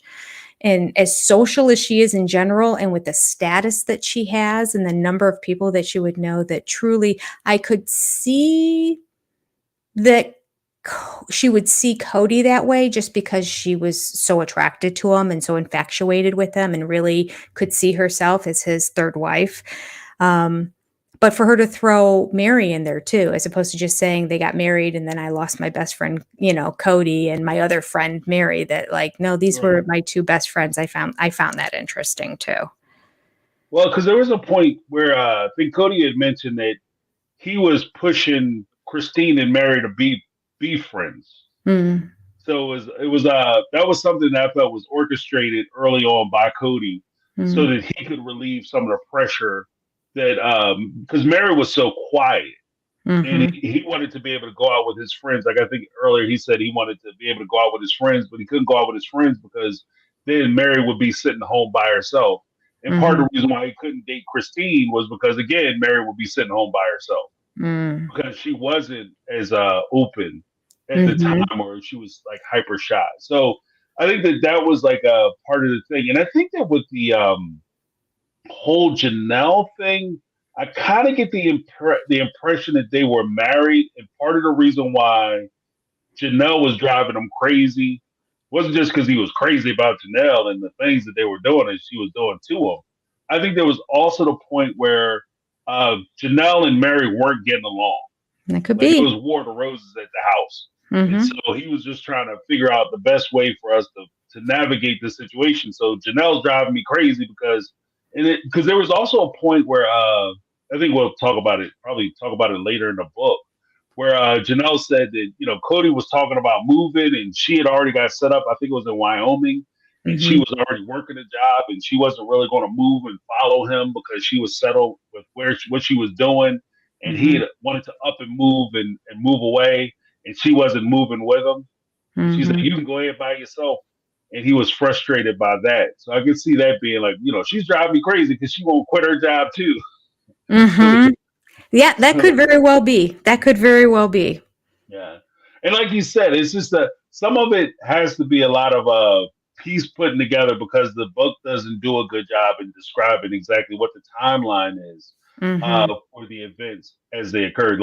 And I don't know whether that's by mistake or by design. Because if you can't nail it down, you can't find the holes in some of the story. Because That's a it'll good give you the point. whole story. That's a good point. That's a nice way to give them the benefit of the doubt. You explain all the typos in the book now. Yeah. And grammatical errors. Right, exactly. Like you have to focus on the small things. Because then you won't notice that we're lying. Absolutely. Exactly. Well, there was a point where there was something I thought was interesting too, where Cody had talked about even early on where Christine was talking about being with Cody, and she recognized that Cody and Mary were deeply in love. And again, speaking of like inconsistencies that occur between now and later on, where Cody said that they absolutely weren't in love. And Christine describes them as like being newlyweds and deeply in love, and she didn't know if she could get involved with that. Which kind of led to the whole idea or notion of the third. We'll take a step back and then we'll go forward. But the notion of the third wife, that was what I wanted to talk about a little bit too.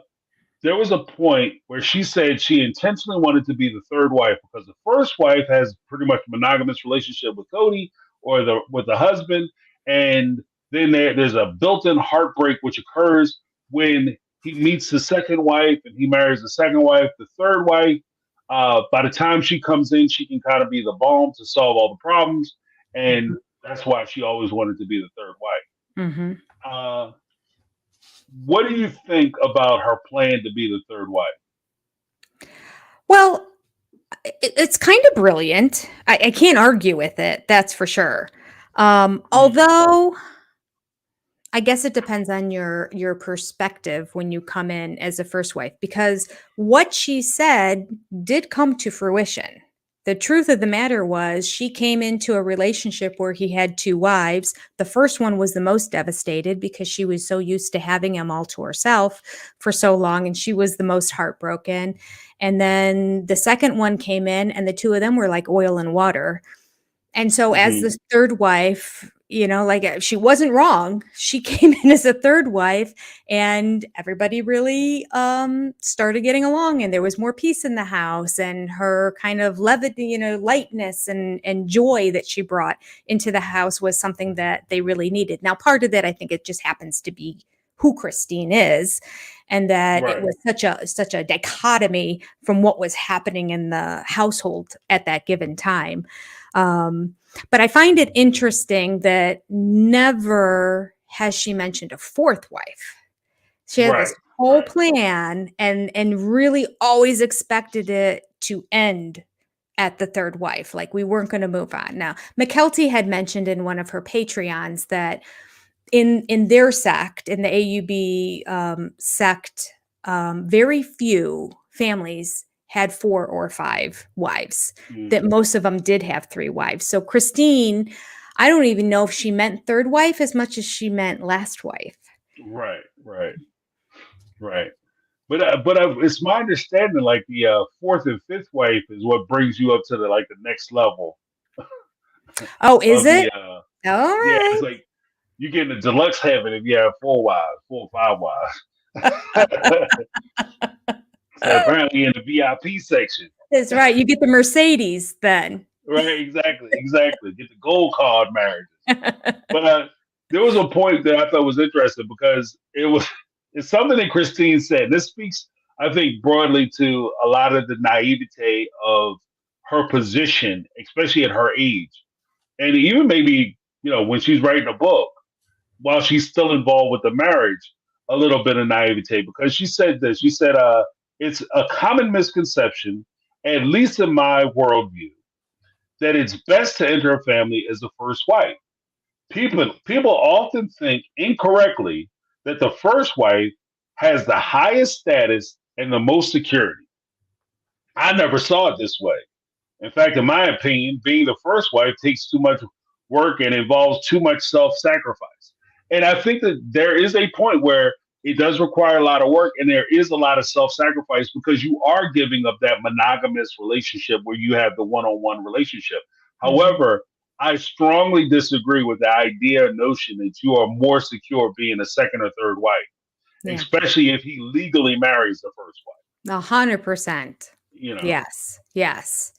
And just their whole culture in general is that sort Mhm. of is the queen bee is sort of the Right, first wife that comes into the house, partly because of the legal standing that they have and how they would be the one to make decisions if things go awry and all that. But putting that aside, it's just the hierarchy has always been referred to as sort of like the what is it in I don't watch the show Big Love, but I know that there's a term that they use for the first wife, which Mm. basically means the head and the one that Right, would make the tie-breaking decision and the one that is the one that makes the final decision and really decides how things are go, and oftentimes would be the one that makes the schedule for where the husband goes and when, like right, sort of the organizer, um person in charge of everything. And I can see Mary being the organizer person in charge of everything, and I could see Christine just bucking it. right. So again, that probably talks to Christine's naive persona at the time, that she just thought she could Right, come in as number 3 and be the most cherished because she was the newbie. right. Well, because I think that there's a certain confidence that goes along with it that relies on a particular faith in the system and institution of polygamy. Mm, That if something were to happen to the husband, that the first wife, the legal wife, will give each one of the wives everything that they deserve. And I think that that is in itself, like I said, I think that that's a misconception because if we look at the relationship as it turned out now, if something were like Christine was still with Cody and something were to happen to Cody, Robin is the legal wife. Do we really? And this, maybe it's not fair for me to assign this to Robin, but would I really believe that Robin would go that extra mile to make sure that the property is equally divided amongst each of the wives? Especially as I'm looking at the last season when they're talking about Cody Pass, and she's sitting on top of 4 acres of land. She wants Cody to have an additional 4, and then she wants to give Mary 2. Like, am I really going to be the person who's going to say, yeah, she will totally equally divide everything that Cody has? Or is she going to be the one that says, well, I'm the one who spent most of the time with him. I'm the one, he will want me to have that. He will want my kids to have that. You know? Oh, I have the most of them powerful. under my roof right now. Like the other kids Right. don't count because they've moved out and they're living on their own. So I am going to divide it equally, but it's going to be of the wives who were still here at the time, children who happen to still be under the same roof, which, all 5 of mine happen to still live on my property, Right. even though Dayton's in the camper out in the backyard. I still have 5, and I guess Christine, you have 1, and Mary, you have, or Janelle has 1, and I'm sorry, Mary, you don't get Right. don't get a Yeah, part. 0. And you know that she would shortchange Mary too because she did it on the property when Mary spoke Right. up and said, "Wait, this isn't equal." Robin was silent, not a Right. peep out of her mouth. Yeah, she did not have Well, it Mary's tells back you, at all.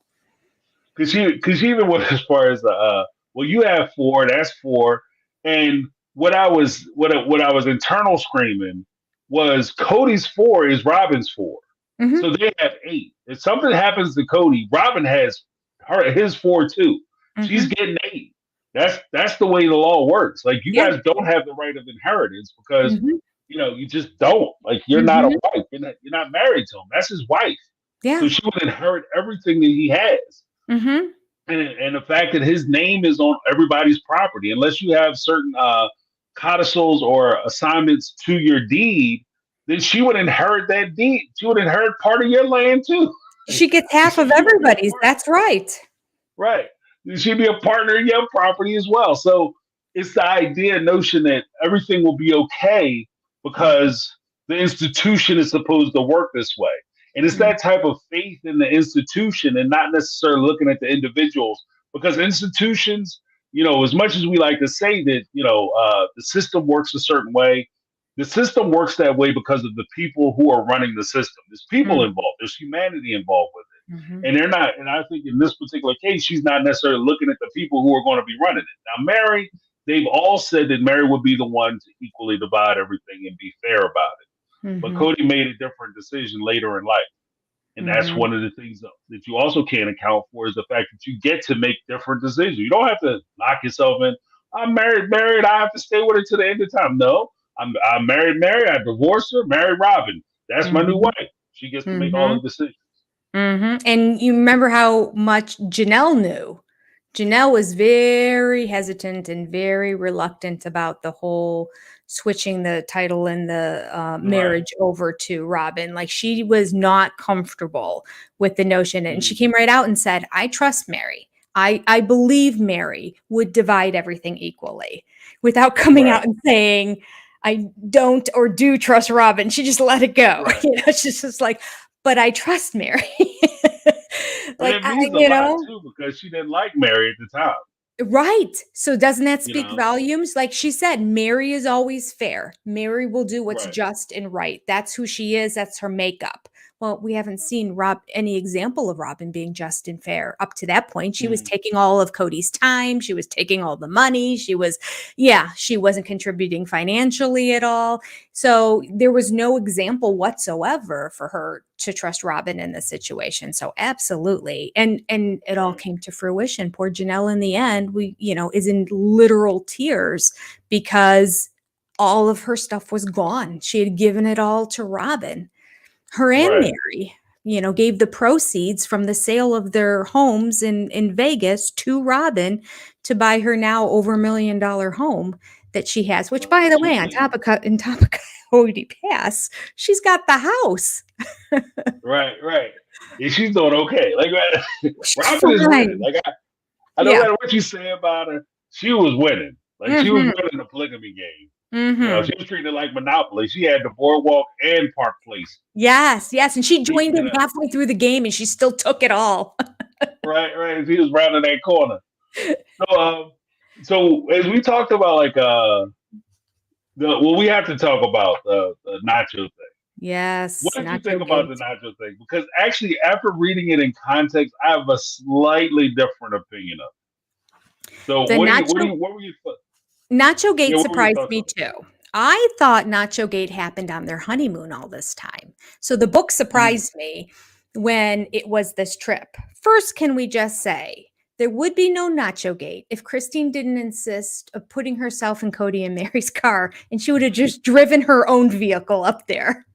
right. It would all be fine. All right. So Nacho Gate happens and oh, I have so many thoughts about it. Let's see. Where do we begin? Where do we begin? Um, all right. He let's just say this. All right. This is how quickly Cody flips. He starts off, I believe this was page 63. Starts off saying, oh wait. No, that's not it. Hold on. I'm looking at a different section.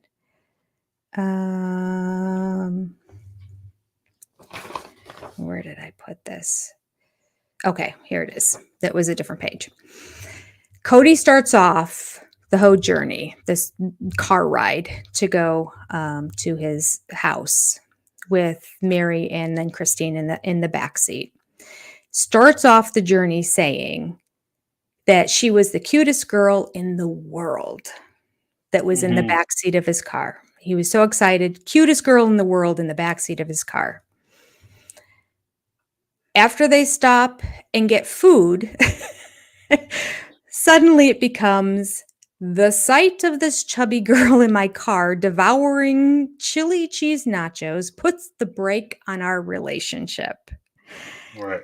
It's a classic example of impulsive Cody who flipped on a dime. Now, this is the first time he actually referred to her as chubby too, and we know that they're all superficial, let's face it. They're all in different ways, they're Right. all superficial, but he clearly is extremely superficial too and had said before that like she was great except for she was a little chubby.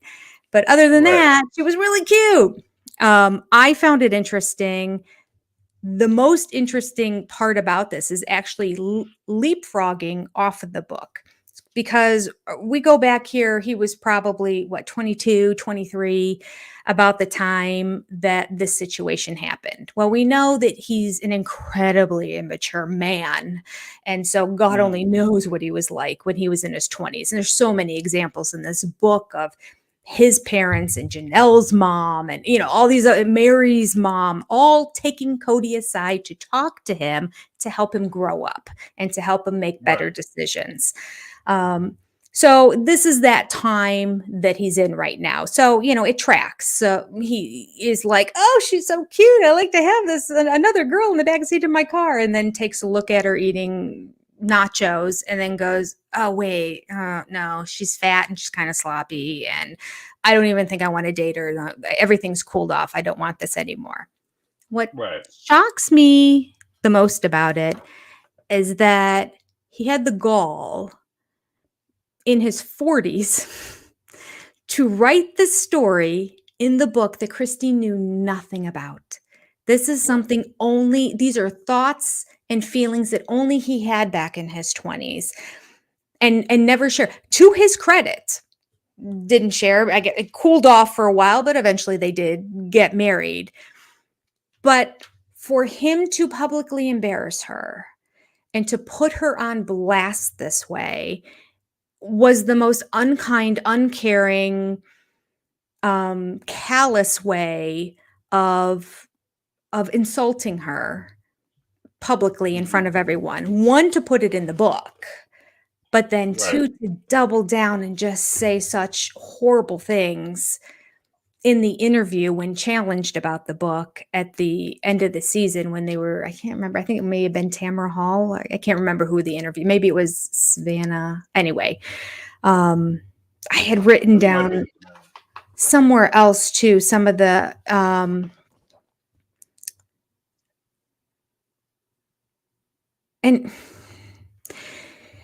what bothers me too is that in the book Christine's reaction to this story, and we heard I heard a little bit from McKelty on the fact that they wrote their own sections, but they all were allowed to read what the other people wrote in their Right. section so that they could then respond. So that's why Christine has a response to it. She had no idea about any of this until she read what Cody was writing and putting in the book. How she had no power to tell him that is just extremely cruel and mean for you to write that about me.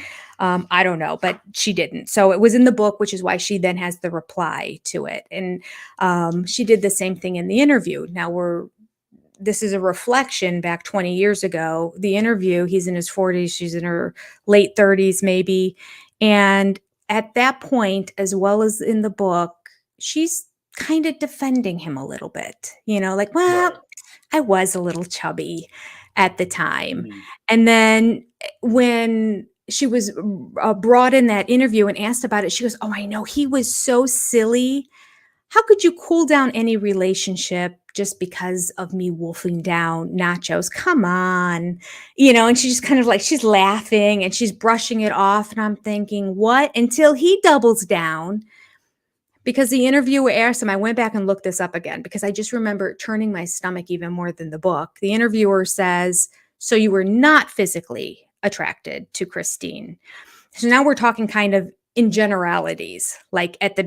beginning, and he said that is an understatement, which is Right. just like, I just remember like, what? But then it gets worse.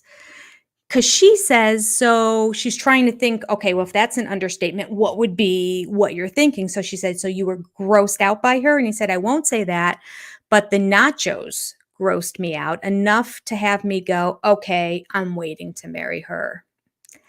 Right. And then Christine finally in the interview, when asked, what do you think about that? So, she's done doing the giggling and laughing and trying to protect Cody again. She just said, it hurts and it's horrible. Like, Right. Right. yeah, it is horrible. It hurts me to listen to this.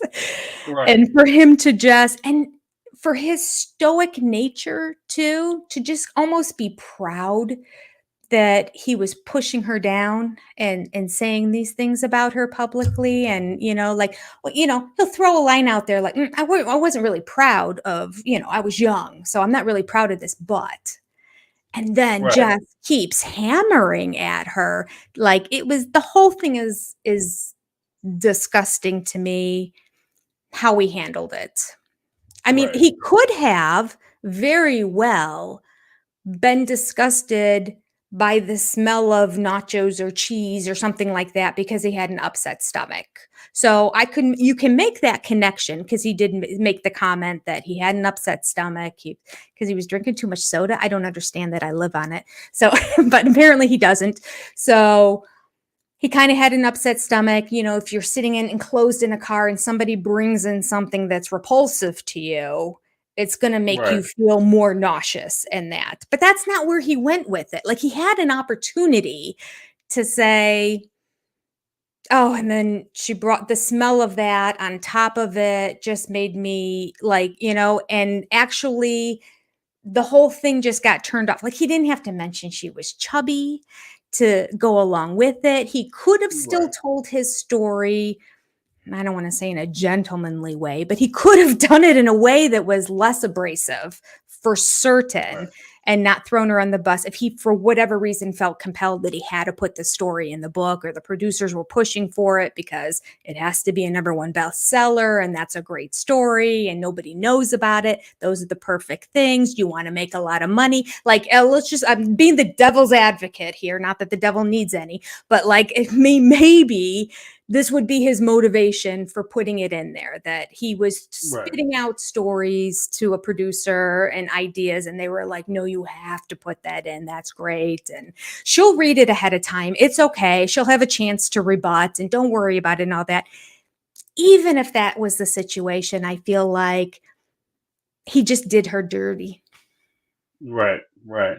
Well, see, I think that looking at the situation the way it was, in the first instance, it was a group of 19 kids that went to Wyoming to his dad's ranch. for like a little adventure. And apparently they went during a snowstorm, which is a big heavy cake of stupid. But okay, again, speaking of that youthful Exactly. naivety, YOLO, Yeah. we want to fall off the side of a mountain. It'll be great. Right. So that's what they did. Now I understand, and I would even take the position, and this is going to be a rare moment, so mark it on your calendar. All right. I will defend Cody's uh maybe his feeling of not being attracted. I won't say disgust because that's ridiculous, but Mhm. his feeling of not being attracted to somebody because of something they did. Okay, that's fine. But where, like you said, where I draw the line is apparently you got over it. You got over it. It's not something that happened. You say, you know what, I was really feeling her. Because it's one of the things that I would even tell, like, even when I was a young guy, I would tell guys this, like my buddies this, like, well, we would be talking. And I say, look, man, there's nothing that you're going to ever say to a woman that's going to make her fall in love with you Mhm. or, feel a certain kind of way about you. It's no line, no secret incantation you can use that's going to convince a woman to be attracted to you. Hey, baby, how you doing? You look like, did it hurt when you fell out of heaven? Those one-liners, they don't make a woman fall in love with you. They never Mhm. will. There is. So there's nothing you can really do that's going to make a woman fall in love with you. However, there's a whole bunch of stuff you can do that could turn a woman completely off. Mhm. Like you could be in and she could be attracted to you. She could be feeling you and you say or do the wrong thing. And then all of a sudden that kills the entire vibe. Mhm. And that could have been that moment. Like, okay, I was sitting there watching her eat the nachos. I didn't really care for it. And it killed the vibe for me. That would have been one thing. But when he took it, like you said, it's something that you brought up, the way you brought it up, the way you brought it about, the way you described it. I think it was directly, it serves no real purpose other than to put her down Yeah. and to make her less than. Mhm. It does the one thing that I think that he may, and this is my speculation, the one thing that I think he may have been focused on or may have been thinking of motivation why he might have told this story was because he wanted to demonstrate that he wasn't chasing after these women. These women were available and they were around for him, but he wasn't a sex fiend who was chasing after all these women and just trying to get them. So this is his back door to saying that, oh, I didn't really, this is an example of how I Mhm. wasn't attracted to her and how I wasn't trying to get her and how Mhm. she wanted to continue to pursue me and to get into the family. Like, is this is that early stages of that later machination that she was a pick me and she begged to get into the family. Mhm. And so, Mhm. and this is like again that kind of that offshoot of where they take the position that women are strong, independent, and they guide these relationships. They make the decisions for these relationships, and I don't have anything to do with it. But again, there's a cruelty in the way that this was presented. And I Mhm. think that that's why, like, I know Tony, I've mentioned it before, but Tony had a thing on his Patreon, him and McCulty, where they had talked about how uh, this wasn't a big deal and Mhm. and it was blown out of proportion, and but it is a big deal. Like this, Mhm. nobody wants to, women, men, nobody wants to hear this. Mm-mm. Nobody wants to hear this. Like the time Mm-mm. that you did something, I was completely turned off and Mhm. disgusted by your behavior. Nobody Mhm. is attracted by that conversation. It But would we never asked be embarrassing if it was just another relative or a friend or something that would say that about you, but for it to be your spouse that right, talked about how repulsed they were by you and turned off by you, it's just it's hurting at a level that's visceral. right. And this is somebody you've been with for 15 years. What I mean? Yeah. This was like the 15-year, like they had been together for 15, 16 years by the time this book came out, 16, 17 Mhm. years by the time the book came out. So it's not like, you know, this is the first year of their matrimony. And hey, yeah, remember that time you got in a car and had some nachos and you really blew my stomach out? And it was blah, blah, blah. This is like 15 years later, like, yeah, the relationship almost didn't happen because you were eating a snack at a gas station. Right. Kind of makes you look a fool, Cody, which Right, makes right. me wonder maybe that's why he doubled down so hard, which just really made him look that much worse. But at that point, the book's out and it's published and there's reaction to it. So he had to have been getting slammed in social media regarding Right. this story about. And so I feel like the interview then was sort of his way to defend himself, to be like, well, like, no, really, the truth is she absolutely disgusted me and I had no attraction to her whatsoever. And that's an understatement to say that I was grossed out by her, and all it did was just make him look worse because he's really poor at reading a room. Right. Well, no, guys, let me explain it to you. Like, stop talking. Stop talking. Yeah. Big shout out to That's Not My Name, $5 super chat. Thank you so much. Robin be like, what's mine is mine and what's yours is mine. Chapter and verse. That should be a name for a chapter, actually. What's mine is mine and what's yours is mine. Yep. So we talked about the Nacho Gate. Did you have anything else that you wanted to mention on that? Let's see what we have here on Nacho Gate.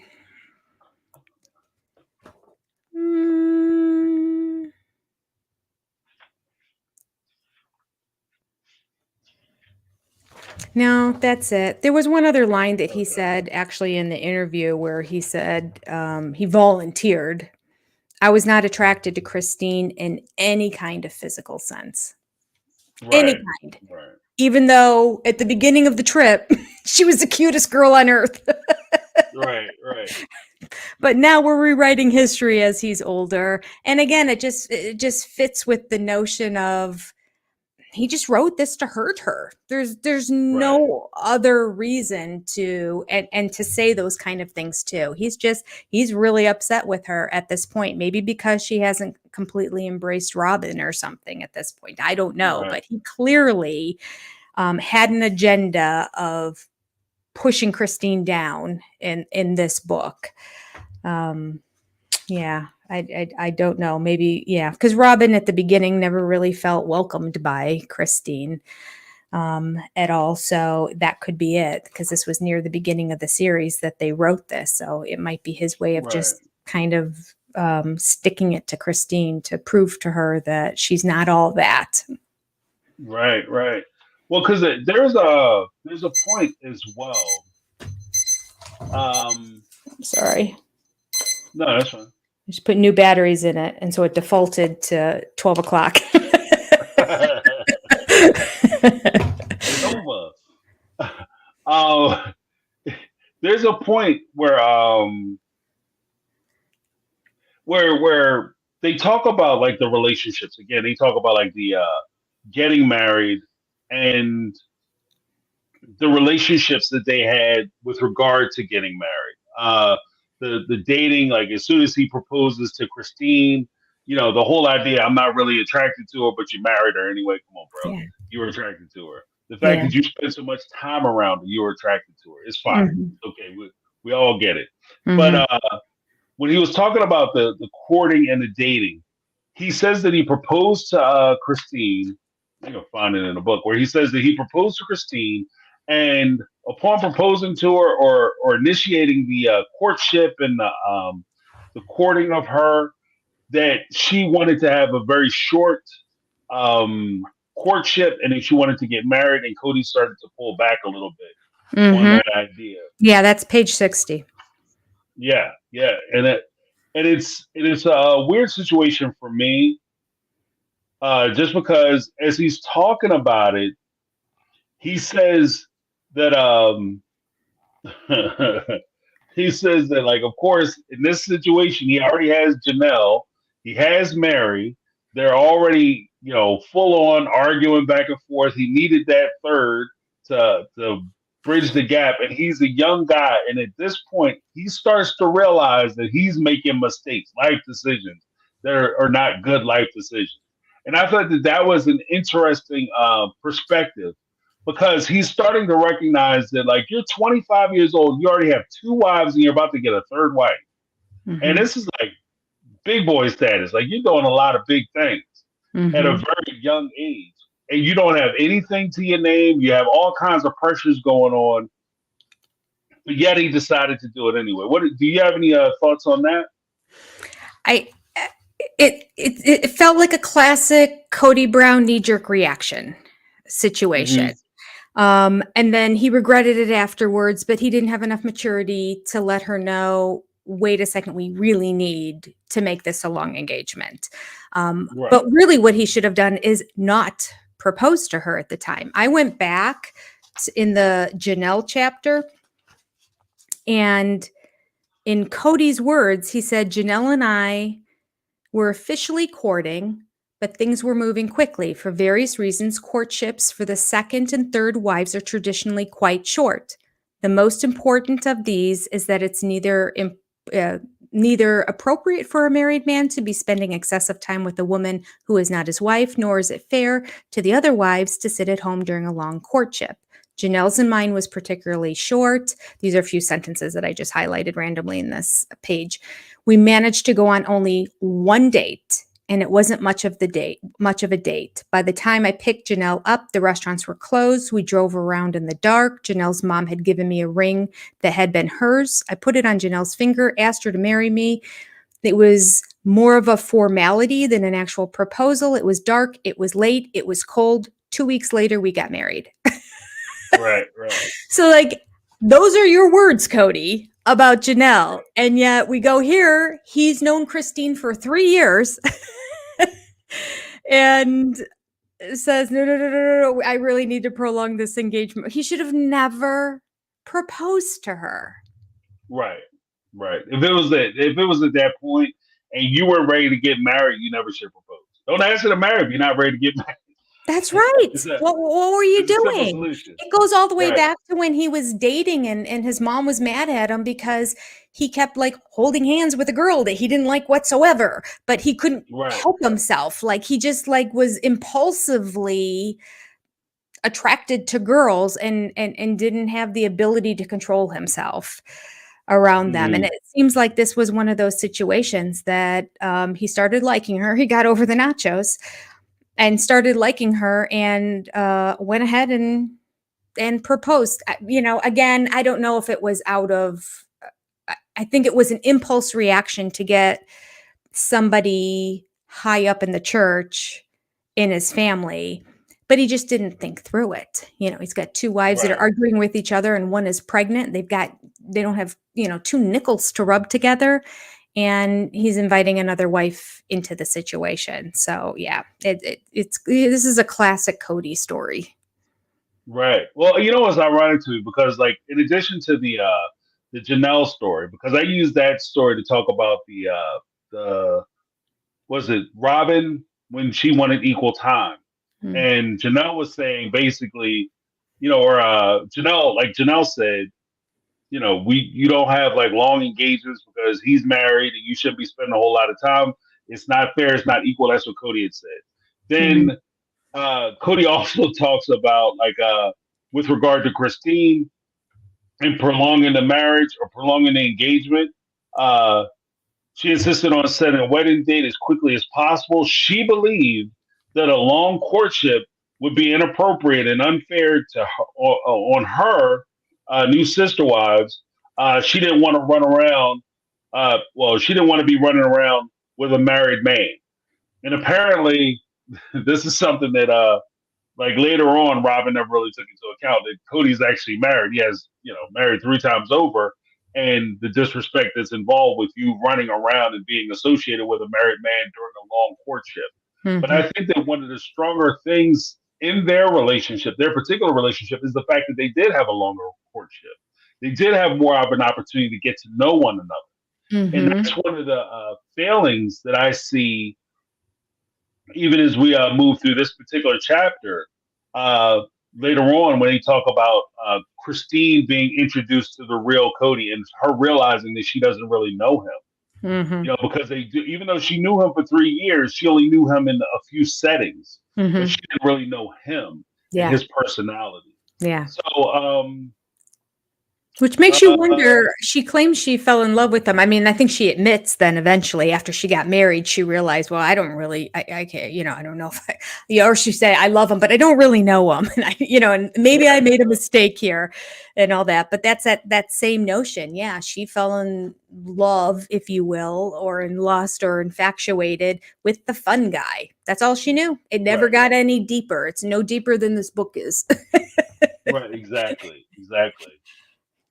And the sad part to me is that I see a duality between, or not even a duality as much as a parallel. I see a parallel between how she described Cody early on. She said that Cody was the fun, good time guy. He was a guy always running around full of energy. And then once they got married, he was the sullen, introspective guy who she didn't recognize. Mm, And there was an expectation that when she married him, the idealized version of her view of how marriage should be, in addition with her idealized version of this guy Cody, who is so full of energy, so fun, and so great to be around, and then the reality of mm, who he was once you got to know him. And then mhm, you take that image and the disappointment she felt because he wasn't that person. You mhm, take that and lay that on top of the what she said in season 18, which I've always felt for her, was that when she was with Cody, she had to be a certain type of person. She had to be easygoing, fun, because that's what he expected, mhm, and that's who he chose to be around. mhm, So it's a little bit of a shoe on the other foot situation, but there is that point where you have to recognize that neither party really knew the entirety of their partner's humanity mhm, because they expected them to basically be a one-dimensional character. You're the fun time person. You're the good time person, and mhm, that's who I wanted to be. That's who I signed up to be with. I didn't mhm, sign up to be with, the person with problems. I signed up to be the one that makes me laugh all the time. And mhm, then when confronted with the reality of, this is a multi-dimensioned person, a multi-layered person who has the same thoughts and feelings, emotions, and they go through the whole spectrum and the whole rainbow of emotions that all of us do. mhm. The fact that you have to deal with that all of a sudden becomes a little more daunting and becomes a lot more scary. Yeah. So I thought that was an interesting thing that she had brought up because she had talked about Cody like, oh, he was so great. Then all of a sudden, we're in the car, we get married, and I look over at him, and he's just got the weight of the world on his shoulders. Like, yeah, he's got Mhm. 3 wives. Yeah. Yeah. And that he didn't share with her, and this goes back, I think, to their faith in general, how nobody's sharing, how difficult it's going to be, how nobody's sharing. He admits in the book, he did not share with her how much turmoil there was between Mary and Right. Janelle going into this.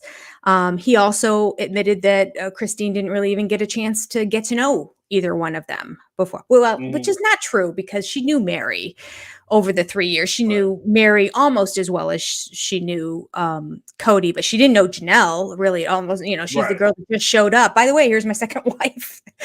Right. Right. um, and she didn't know that he hated his job that he had right now. He put it like Right. crushing my soul is how he Soul described it. So crushing. like, Yeah. yeah. Um, and that this Well, this unstable environment is what he was bringing her into, and so then that weighed on him too, as opposed to sharing this with her. right. He just decided to get depressed by it all and withdraw, go through with everything, not speak up, not put a pause on it and say, no, no, no, we need more time, not try to work it out, not to explain anything. He just went forward with his 1,000-yard stare and then was a pretty miserable, it seems like, companion on his honeymoon. Right. Right. And I think because there's 2 points even in that. Like the first point is there's a selfishness in that approach Hmm. because there's an assumption of you should accept my problems as your problem. So you don't tell her. Like for a monogamous relationship, something that maybe people could really relate to more so than something like this, it would be the equivalent of you dating someone, courting someone, getting engaged, then marrying them, then finding out that they have $300,000 worth of debt, credit card debt, that you're now responsible for. Welcome to my life. This is great. You can help me pay this off. Now all of a sudden I just found out about this huge debt. This my this backbreaking, soul crushing debt that you have. I found out about it. Now it's my debt now. And that's where Christine found herself, because once she entered into the family, Janelle and Mary's problems were now her problems. And then the second part of that is it tails into the next part where, if you look at it, Christine and her understanding, even if she knew Mary, knowing Mary and knowing Janelle as little as she did would be completely different, because even if she knew them, you don't know Mary. You knew Mary with Cody, but you don't know Mary on Cody and Janelle. And you are introduced to Janelle, but you don't know Janelle in relation to Cody. Like, they could be friends. Like, you could have a friend for years and, you don't see each other for a bit. They get married, and then you meet up with them and their spouse or significant other. And then all of a sudden it's your friend with this person and who they are when they're in this person's company. I think that's part of the challenge they have. Big shout out to Scarlett, $1.99 super sticker. Thank you, Scarlett. Appreciate Thank you, Scarlett. But I think that's a weird thing too, because again, it goes back to the whole idea or notion that the communication that was occurring in these relationships, like Cody didn't feel it was important to share this. One of the key things that you would engage in when you do any type of marital pre-counseling or whatever before you get married, they always say that there's certain things or topics that you should talk about. And this is traditionally monogamous relationships, but they say you should talk about what you plan on doing, where you plan on living, just basic things. How many, do you want kids? How many kids do you want? What kind of parent do you think that you'll be? What kind of discipline are you about? Do you have debt? What kind of money do you make? These seem like small things, but these can be huge things. And for you to say that you're having all kinds of discord in your house, but you're not going to tell somebody that you're bringing into your house, and last week we don't have a dish in the house because they're too busy throwing them against walls. That'd be something you want to know.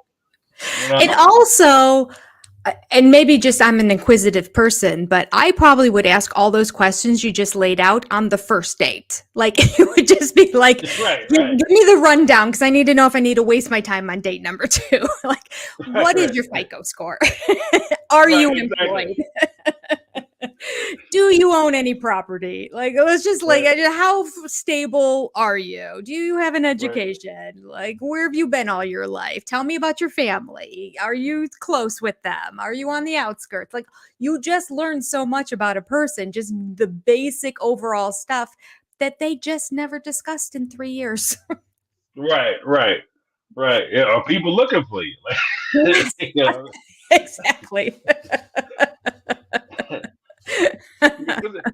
You would think, and again, I think that's one of the one of my precepts that I've always had with any of these type of relationships, especially when you're talking about alternative relationships. My imagination and my machination would always be that more information is always better than less information. Sure. So you would have to be like where you could have certain things that maybe you don't talk about in a monogamous relationship.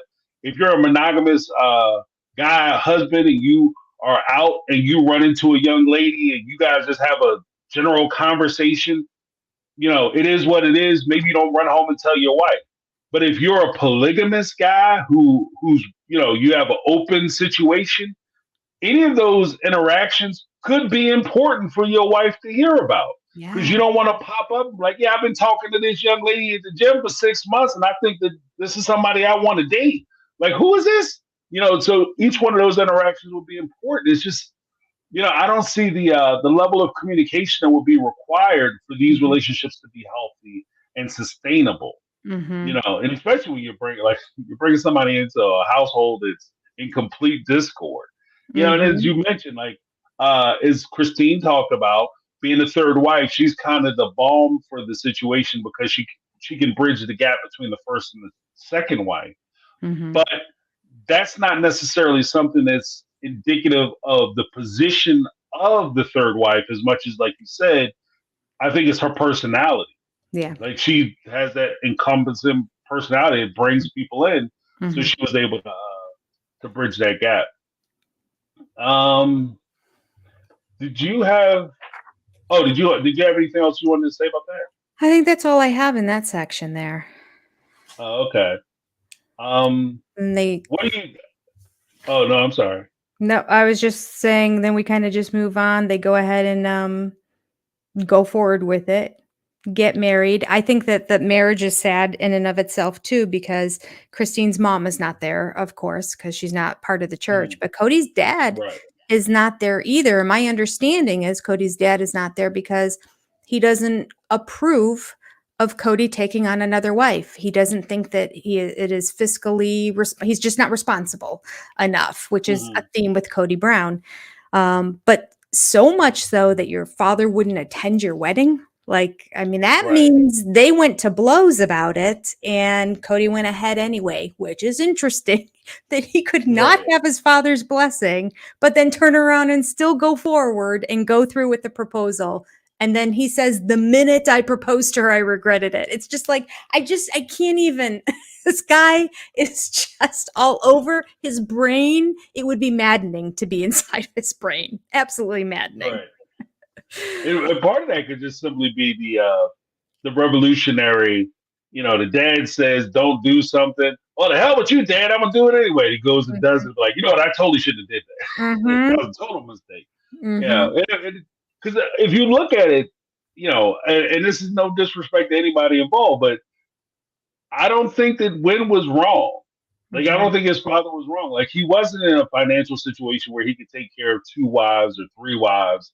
Right. They were already having discord in the house, like they were having disturbances in the house. So you weren't really in a situation where you could take on another wife. Like, don't Mm-hmm. add, like, if you're having problems at home, you know, just like monogamous couples, if you're having problems with your husband or your wife, don't start adding kids to the Right. situation. Like, because kids aren't going to heal the problem, it's going Right. to make it worse. And so if you have problems with your wives, you know, adding a third wife could have been complete disaster, Mm-hmm. you know, for them. Oh, Absolutely. Kelly Williams with the $2 super chat. Thank you so much. I want the full financial scoop from Janelle. Do you want to know? Yes. Kelly wants Janelle to break open the books. So She do wants to know the book. I would give Yeah, anything to see the book. Oh, if she had the records, finances. can you I tell you imagine? what. She could be a I see. multi-millionaire by writing a book and just having pictures in there of their financial Yeah, records. Oh, yeah. I would read it, but I think it. You know, in fairness, I think it might give you nightmares. Like it's if true. you looked at it, I think it would be so scary. Like, what is going on? Like, there's no way they did this. Oh my goodness, they did this. You know, Mhm. because it's just so many. Just from what I see, I see a lot of financial mistakes. You Mhm. know, and that's Yeah. just stuff I know about. Like, I know there's a whole bunch of stuff that we're not even privy to. That because a few times, even talking about the books, like the finances. There were a few times Janelle kind of gave that inclination, like, yeah, some money was being spent on some things that the money shouldn't have Mhm. been spent on, you Mhm. know, which indicates like misappropriation of funds, you Mhm. know, or in more colloquial terms, you might call it embezzlement. But, you know, whatever's whatever. Tomato, Allegedly. tomato. Right, allegedly. Yeah, tomato, tomato. Stealing money. But she was saying that money was turning up missing. Mhm. Mhm. And you know, or at least she implied that. Or at Mhm. least She that's did. the implication I took. She did. That's how I took it too. Yeah. So I mean, it would be interesting to see where that would lead. But I mean, you just look at the walls and the shelves and the counter spaces in Robin's home. I mean, the bookshelves that have 3,000 knickknacks all over them. Like each right, level had a different collection. This is Yadro. These are Hummels. They're all old stuff too. They're everything my grandmother had. They're all right, like all these expensive stuff. collections of like bells and whatever, just random junk. really, is what it Right. looks like, just all over the house. And then and we know the whole Christmas village at Christmas time that takes the entire counter space up. I'm like, that's why her house is, well, I don't know if that's the only reason why her house is such a mess, but like, I mean, it really contributes to the house being a disaster. There's no place to put anything. All the counter Right. spaces are covered with just things, all kinds of things Right. that they have. And the walls too. She doesn't have a square inch that she can't, it's not covered with some sort of piece of art. So, I mean, it has to drive, you would think it would drive Janelle mad. Well, you know, all that stuff is expensive too. Like the Yes. collections that she had, it's expensive. Yes. Like those are expensive pieces. Like that village she had, crazy expensive. Some of those pieces Yes. like $3,000-$4,000 a shot. Mm-hmm. So that would drive me crazy because Mm-hmm. I know that I've seen your W-2s and I know your ass ain't working. Right. and you keep showing up. Every time I see you, got a box sitting in front of your house. And Mm-hmm. I'm living in an apartment. Like this Mm-hmm. is how, you know, this is how people pull up to your house. Mm-hmm. Like, people pull up, start Mm-hmm. asking questions. There be some hard questions being asked. Like, what? How you getting all this stuff? And I'm sitting there with nothing. And we Yeah. supposed to be splitting everything evenly. And again, that goes back to the whole first wife thing. I heard from somebody, and I don't know if this is true or not, but I heard from somebody, they could just be hypothesizing, that Janelle is still in Flagstaff mainly because she's not going to leave until everything financially is worked out as it should be, which just brings me so much joy if that's true. Right. And I'm like, yes, Right. Janelle, stay there, hire a very good lawyer and get yours, because we have documentation on these shows. If you don't have it in writing that you gave it to her, there is Mary coming right out on the show saying the proceeds, the profits from the sale of my house in Vegas went to Robin so she could buy her house. And Janelle said the exact same thing. Once my house was sold, all the profits were given to Robin so she could buy her house. It's right there in black and white. If nothing else, get that money back out of them and then equally divide up Coyote Pass. You know what? Christine doesn't even have to be a part of it. She's fine. She's financially good. Her husband is making good money. She's okay. She was really willing to wipe her hands clean of it. She wanted nothing to do with Coyote Pass. She's like, I've got the house. You take Coyote Pass. I don't care. I think you can actually leave her out of it and she would be perfectly fine with it. She wouldn't care whatsoever. I think she walked away from it. But Janelle, really, she got screwed in this whole deal majorly. Right. If anything, and this is just my too, like there is a point where I think if Cody just took a step back, and Cody, if you ever watched this, take heed. If you and Robin want to get smart about it, just give Janelle Coyote Pass. Janelle and Robin, or Janelle and Mary, you can give a majority of it to, I think a majority of it probably would be Janelle's because she was contributing a lot. But you could give that to them, sign that over to them, and you could probably keep your house. Otherwise, when you start doing this kind of thing, you start putting the house in line. Like the house can fall in order, and there's a lot of ways that it wouldn't, because on paper it's just Cody and Robin. But if you can establish that the house was obtained through ill-gotten gains, like the money went into when she sold her house, if she didn't give the money directly to Cody, because like you said, they took the money, her and Mary gave the money to Cody. If they didn't say, Cody, here's a check, we're giving you a check, Cody Brown, to go buy the house with you and Robin. Instead, if they took that money, and this is the big if they took that money and put it into Cody Brown Entertainment LLC to take care of bills for the family, then Cody withdrew that money and put it on that house. Bruh, your house is vulnerable. You are vulnerable. Now, I'm not saying I'm not a legal professional. I'm not their lawyer. I'm not trying to say that this is what you can do and it's absolute, but I'm just saying that will be something to look into. That's something that you could talk to your attorney about. Yeah. You can certainly get an attorney, forensic accountant. Those should be your two big. Yes, absolutely. Yes. And that would be the highest revenue TLC series. If we just had an entire season of the court trial, Right, or right, bring court TV back so it's forefront like it was in the 80s with the OJ trial, it would be the right, right, Janelle Brown trial. I would be glued to my television watching absolutely every single minute of it because it's just what everybody wants in America and right, around the world. We just want right. Janelle to get her just due, just to have her fair share. Right. And it's just, I think it's just like you said, it's the fairness of it. Like it just, Yeah. I always said that fair is what you pay to get on the bus, but there's a sense of justice that I think that most people have, and Yeah. there's a sense of injustice in the fact that she has been like, and here's just an aside. When I think of Janelle and I think of polygamy, and the people like of all 5 adults who were involved with the polygamous family, it's ironic to me that Janelle is the only one out of all 5 adults who did not grow up in polygamy and didn't have real connections to polygamy. Robin grew up in it. Her mom was, one of the extra wives, sister wives. Mhm. Obviously Christine was.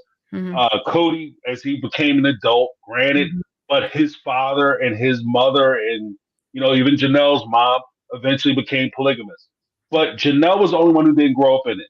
And ironically to me, Janelle is the only one who's probably suited to be in a polygamous relationship Mhm. because she 100% dedicated herself to the institution of polygamy. She Mhm. gave money to it. She Mhm. invested in it. She had faith in it. She put a lot into polygamy, and even to this day, she still says that she would do polygamy. But Mhm. and when they brought Robin in, she was like, "Oh, it's just another wife. I'm happy to have her. It's Mhm. great," and she was okay with it. The Mhm. other wives were not okay with it. Mhm. The two Mhm. wives who grew up in it were not okay with polygamy. They weren't Mhm. okay with the practice of it. The theory of it, they were fine with, but the Mhm. actual application, they were not big fans of. Yeah. That's unfortunate. It's unfortunate the one that had the widest open arms is the one that was controlling the money. I wish Christine was the accountant in that family because Right, she would have spoken up and been like, yeah, this is not right. We have too much money going to fun stuff and clothes and designer sandals and everything else that she's buying. All the jewelry she's buying, which is not the stuff she's selling because even she won't wear it.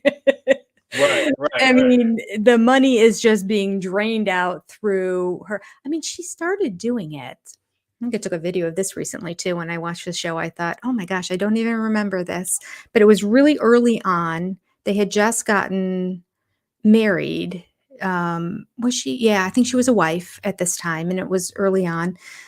And Christine was saying, oh, how nice Robin is because she's always coming over with gifts for everybody just because.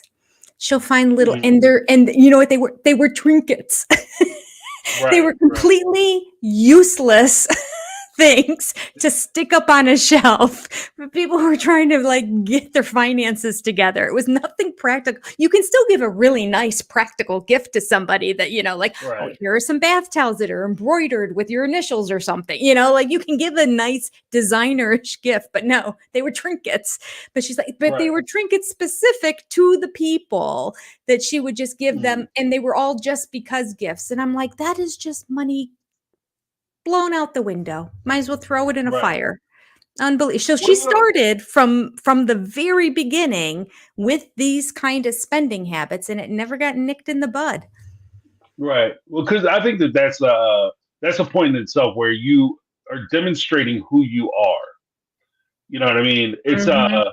It's just that's who she is and that's what she was Yeah. about. So she was showing them what she was about. It was just early on, and I guess it might not have been as impactful, maybe not as noteworthy because her finances weren't directly tied to their finances at the Mm. time. But Mhm. you could tell, like the fact that she thought that that was so important, that the presents, the small things, the things here and there, the unnecessary gifts. Like you Mhm. don't have to buy my attention, my affection, or my love. Mhm. Just come over and spend time with me because to me that would be the most important thing that you could do for somebody. Yeah. But if you put a lot of value in things and materialism, then yeah, it would be important to you when you show up to somebody's house to make sure you have a box to hand, as Mm-hmm. opposed to you just being present. And Mm-hmm. so it kind of told her where she was and what she was Yeah. about. But Yeah. speaking of Robin, what did you think of the comparison? Because obviously we saw Robin's entire wedding. We saw Mm. Robin's honeymoon, Robin and Cody's honeymoon. What did you think about um, Cody's? Well, I guess we'll start with the wedding. What did you think about the wedding and how Cody described the wedding? As far as like him having 1,000 yard stare at the wedding and not really being excited about it. Yeah, I'm again, this was another one of those. I'm gonna stab Christine in the gut when I write this. Although she admits it too, but then again, I don't know if he wrote his first. It seems like he wrote his stuff first and she read it and then she kind of reacted and then sort of shared like, well, yeah, this sort of happened. I his it just goes back to the thing that I had before written down here that his inability to emotionally connect to these women is shocking. It either he manifests his emotions in either overt silliness and displays of almost like acting, where you're not getting to know him. It's a character almost that he's playing, the Right. crazy Cody, fun guy type thing. And then when it comes to a serious situation where, it's not appropriate to be that, and he starts to focus in on what he's actually feeling, he goes to the extreme other end and completely cuts off his emotions from her. 1,000 yard stare. They're not talking to each other in the car on the honeymoon. Like, it's just a completely different person that she's presented with now. I don't think he is capable of really digging deep and being in touch with his emotions. I think he probably masqueraded through his whole life, and it kind of looked that way through high school too, and with the interviews with some of his high school friends and whatnot. And they're like, oh, he was like a theater guy, or I thought he was gay. He was like so like, he was Right. so over the top all the time and nobody had a story of at all when you talk to any of those friends. It was never a story of, he was really there for me during this time, or he sat down with me and helped me through this, or he would be the sounding board that I could talk to. There was never this connection type of thing. And that seems to go through Mary and Janelle and now Christine, sadly, right on her wedding day, that Right. he's just not able to emotionally connect with them. I don't know if he still can, quite frankly. Right. Right. Well, because I think that there's a point, because I think the big point that he always makes is that when he married Robin, there Mm, was a closeness that he felt to Robin that he didn't feel with the other ladies. And mhm, I think that a big part of that is that like there is something to be said about playing a role. mhm, And when you play a role, if you're a skilled actor or thespian, if you will, um, you tend to live in the moment and you stay true to the character. mm, But if you're not as skilled, what happens is you think about the things that the character that you're playing should want and the things that are expected of that character. And that's what you see. When mhm, he's playing the character of somebody who is pursuing these polygamous relationships, he's playing the character, okay, I'm a polygamist. I have to get, what does a polygamist have to have? He has to have wives. So I have to go out and I have to have these relationships with these women and create these relationships to start my wife collection. And as he's out collecting wives, part of the disconnect, I think, is that he has the wives, he has these women's attention, but he doesn't really know what to do with it. He's like the what's the old adage, the the dog that chases the car. Like he mess around and catch the car, don't know what to do with it. Like you spend so much time chasing the car, you don't know what to do with it. And he found himself in a situation where he was chasing the life of a polygamist so that he could be that guy in the church who has multiple wives and he could be the center of attention that way. And then he messed around, caught these women, and he didn't know what to do with them. You know, because even like one of the things he had talked about was on his wedding day, he said that for his wedding day, this is the wedding day he had with Christine. He said, I worked right up until the day we got married. I never even had a hard time getting off work to attend my own wedding. Christine had to organize the whole wedding herself. Neither my father or Christine's mother attended the ceremony. It was a hard day for us. I didn't have time to plan a honeymoon. In fact, it didn't even occur to me to plan one. No one told me that I should. Like, have somebody tell you, like he's never been married before. Right? Yeah, you have two wives. What are you talking? You didn't know you needed to plan a honeymoon. And so it's that he's the dog that was chasing the car and caught the damn car. Yeah. The fact that you didn't plan, like it wasn't important enough for you to schedule time off work. Like this is a last minute thing. Like oh crap, I gotta work today. So I guess I'll get off at 5. I'll just swing through the house, grab my suit, and I'll be over there by 7, and we can just do this.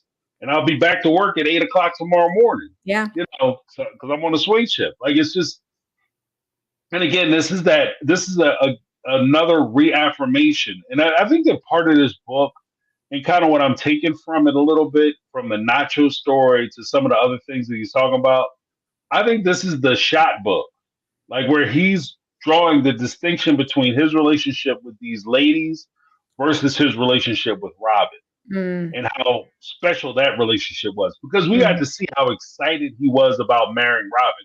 He was so excited he picked the dress. He was so excited he picked the ring. He was so excited, he couldn't wait. He was sitting there bubbling about, the excitement of getting married. But when he married Christine, as she demonstrated during that particular episode, she was very upset that he wasn't excited. You could care less when you married me, is what she said, because he didn't even call out of work. He didn't schedule time on work. He planned a 2-week vacation with Robin for their honeymoon. With her, he didn't. Nobody told me I had to plan a honeymoon for you. It didn't even occur to him. Again, this is a role I think that he was playing. What do you think about the difference in like even the honeymoons between the two?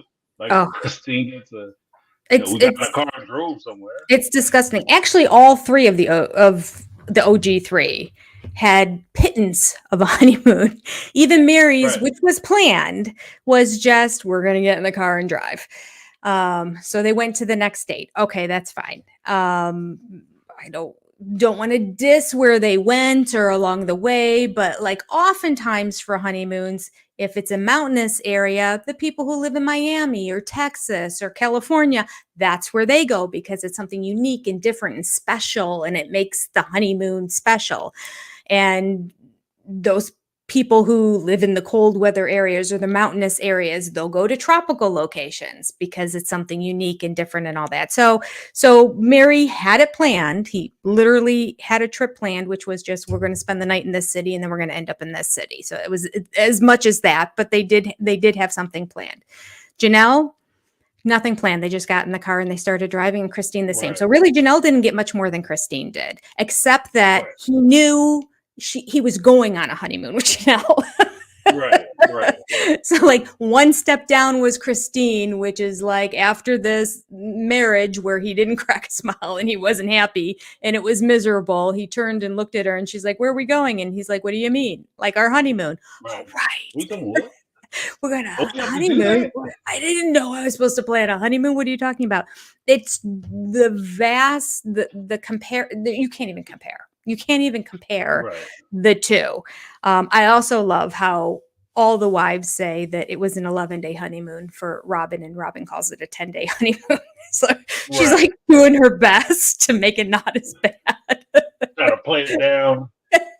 Yeah. It went away for 2 whole weeks. It went for 2 whole weeks. Yeah. When all these kids were back at home and all that too. When he was marrying the other ones, there wasn't as much chaos going on back at home. He just, he didn't care. He didn't put anything into it. You can't even compare the two. It's night and day. Right. Well, because in fairness, I'm gonna try to be fair to Cody. In fairness, I can understand you not having the finances because as you get older, you're in a better financial situation. You can do more. So for your first wife, you guys might get a pack of ramen noodle and sit on the porch and like happy honeymoon, baby. Yeah. But for your second wife, 50 years old, after you worked a whole lifetime and built up a little nest egg, you guys might actually go on vacation. But even with that allowance, I think it's the consideration that makes all the difference. Yeah. It's not because again, it's not the price of the present. It's not the materialism. It's not the fact that they got on a plane and went somewhere to a beach. It's the fact that you didn't even consider her when you married her. Yeah. Like you married her and it seemed like, and this is where we started to get that first taste of Cody marrying for obligation's sake. Like he married her because he felt like he was obligated to do it. And I had to give her a honeymoon and she wanted to get married and I didn't want to get married. I wasn't prepared to get married, but you proposed to her. Yeah. And if you proposed to her, she said, I think later on, she said something to the effect of she had an idealized version of what she thought marriage was going to be. And she was quickly woke up to the fact that that's not what marriage is, which is fine. So sometimes that happens. But at the same time, I don't think when you take the concept of that type of matrimonial union and you place it with somebody who is not considering you or taking you into any kind of consideration whatsoever, then it's not so much that it's not an idealized version of marriage. Frankly, you don't really have a marriage. You know what I mean? Because you don't have that type of relationship. You guys aren't really together. It's just nobody should be in a relationship where your partner doesn't consider you. Because even if I can't afford to do something like, you starting out, I get it. You don't have a whole lot of money. You don't have a lot of access, a lot of resources, a lot of assets, but you can do something special. You can take time, get a blanket, go make some food, put it in a basket, go down to the park, spend time with her. Yeah, he didn't individualize it for them at all. That's absolutely true. And that's a good point that they had no money at the beginning and that they did have money, or even if they didn't have money, TLC probably footed the bill for the whole honeymoon, which I think was an excuse. Robin wanted to go on a second honeymoon because, TLC was there for her first one. I'm like, well, not every second of it. Like, I mean, the fact that she had the gall to say that 11-day honeymoon wasn't enough because for part of it, there were cameras around and that ruined it for her or something. I don't know. Anyway, it's just, but you're right. He could have Janelle, who loves Native American culture and who loves camping. He could have incorporated that. He could have found a place that, what had tribal land and, a lot of the tribal lands have museums on them and that you could go to. Like he could have found something that met her needs. And I don't know what Christine is into, but I mean, he didn't even think that he had to go on a honeymoon with her, but there was no catering it to who they are and what they liked. He doesn't know how to give of himself really that well, which kind of goes also to the notion of when you were saying that he didn't know what to do with them. He's collecting wives and then he's kind of like, I don't know what to do with them. Kind of, you can take it one step further and say, it's sort of the same thing with the kids. He was kind of collecting kids and it was all fun and games at first because when they're young, they love you unconditionally. They're almost like a dog, like you walk in the door, especially if you don't see them that often because you're at otherwise house, they're going to come running up and they jump on you and they hug you and love on you and kiss you. And you're getting all of this love and you can just sit there and take it until they grow up and start having thoughts and opinions and ideas and can put words together and can defend themselves and that. And then you see the turn where he's like, whoa, I collected these kids. I'm not interested in any of them that are 12 or above anymore. Like, I just want to hang out with the little one. So I think that is a pattern in his life. He did it both with wives and his kids. Yeah, yeah. Well, because with the kids, I think that there's a point too where you have, especially young kids, with the relationship with the fathers. A lot of times, your dad is the toughest person on the world. He's the strongest. He's the biggest. He's the baddest. He's the coolest. But then, is that more or less that hero worship? And then as you get older, it's not that they don't care about you. It's just that you're not, they find Superman, they find Batman and Spider-Man, and those guys become like superheroes to them. And you're no longer in that position. It's not that you don't have favor. It's just that you're not superhuman anymore. Maybe that's the difference that he couldn't take. But even with regard to Christine, like you said, with Janelle, and this is just a novice understanding of these folks from what I see on the show. Like you mentioned, Janelle, if you would have took her somewhere camping, which is free, if you would have took her camping, that would have been a great honeymoon for Janelle. What Christine wanted was romance. That's true. So if you would have did something where you considered her, you took her out for a evening under the stars, where you just sat there and you ate and you looked at her and you gazed in her eyes or whatever the case may be, that would have made her time, because that's what she said she was missing from her marriage, from her wedding, and from her honeymoon. Yeah. She wanted when she talks about the idealized version of marriage and weddings, what she was talking about was the romance that's involved with the coupling of that union. So that's what she was looking for. But again, if he's not really focused on the needs of, and this is one of the big issues that I had with their interpretation of polygamy, is that I didn't really see where the needs of these women were being considered and even attempted to be met. Whereas so much of what the focus was on was how his needs could be met and how he could be fulfilled in these relationships. But he didn't, and again, I don't want to necessarily say it's a Cody thing. It's just a lot of the interpretation I see from a lot of the polygamists that TLC is rolling out. This is always a recurring theme, that they don't really put the consideration on these ladies and making sure that they're fulfilled while they're in these relationships. And that's why, again, that's why I think that there's such insecurity for a lot of these ladies in these relationships, and that creates problems because they don't feel that romance, they don't feel that connection and that consideration. Yeah, it wouldn't take much either. A handwritten note here and there, just words of affirmation, an extra hug and kiss, unsolicited when he's walking by. It wouldn't take much. Right. Or even on a nights where you, because I would even imagine like on the nights where you're going to be spending the night over at their house, call them during the day, random phone call during the day. Hey, what's going on? What are you up to? Okay. You know what? I can't wait to see you tonight. I can't wait to see you. Yeah. Okay. I'll talk to you later. Hang up the phone. Boom. That kind of ease, or at least greases the rails a little bit for when you get over there. Yeah. As opposed to you just showing up as a duty.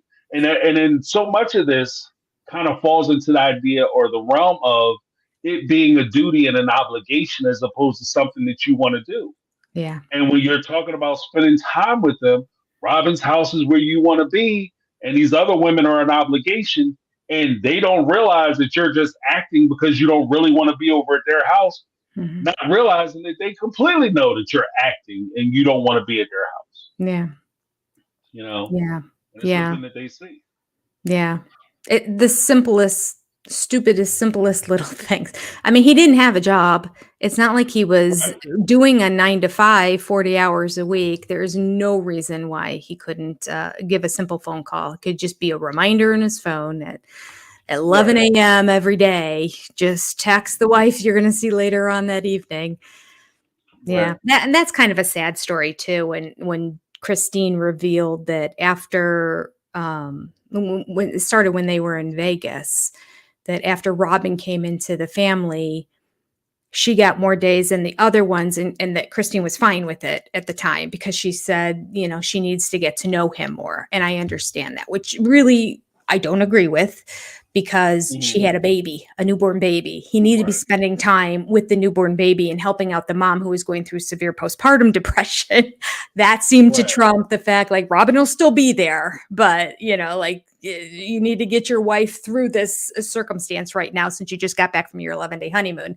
But nevertheless, so he was spending the bulk of his time over at Robin's house. And the days that he was at their houses, he showed up at 6 p.m. That's what he called the day.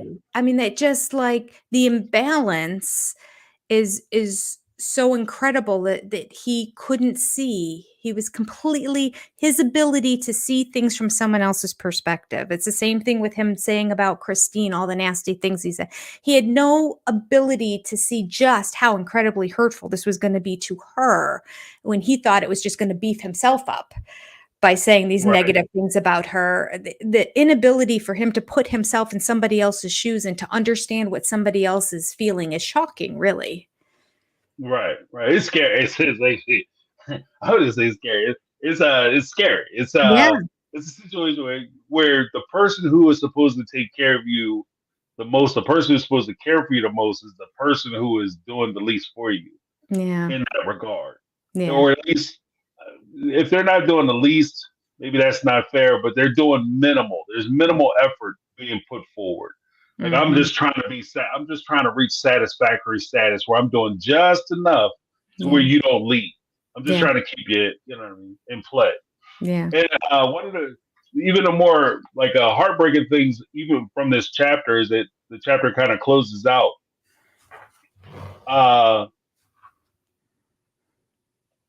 Is where Christine kind of comes to a realization. Because there's a kind of that come to Jesus moment that she has where she says, until our honeymoon, I thought that he was a fun loving guy, but that was the extent of it.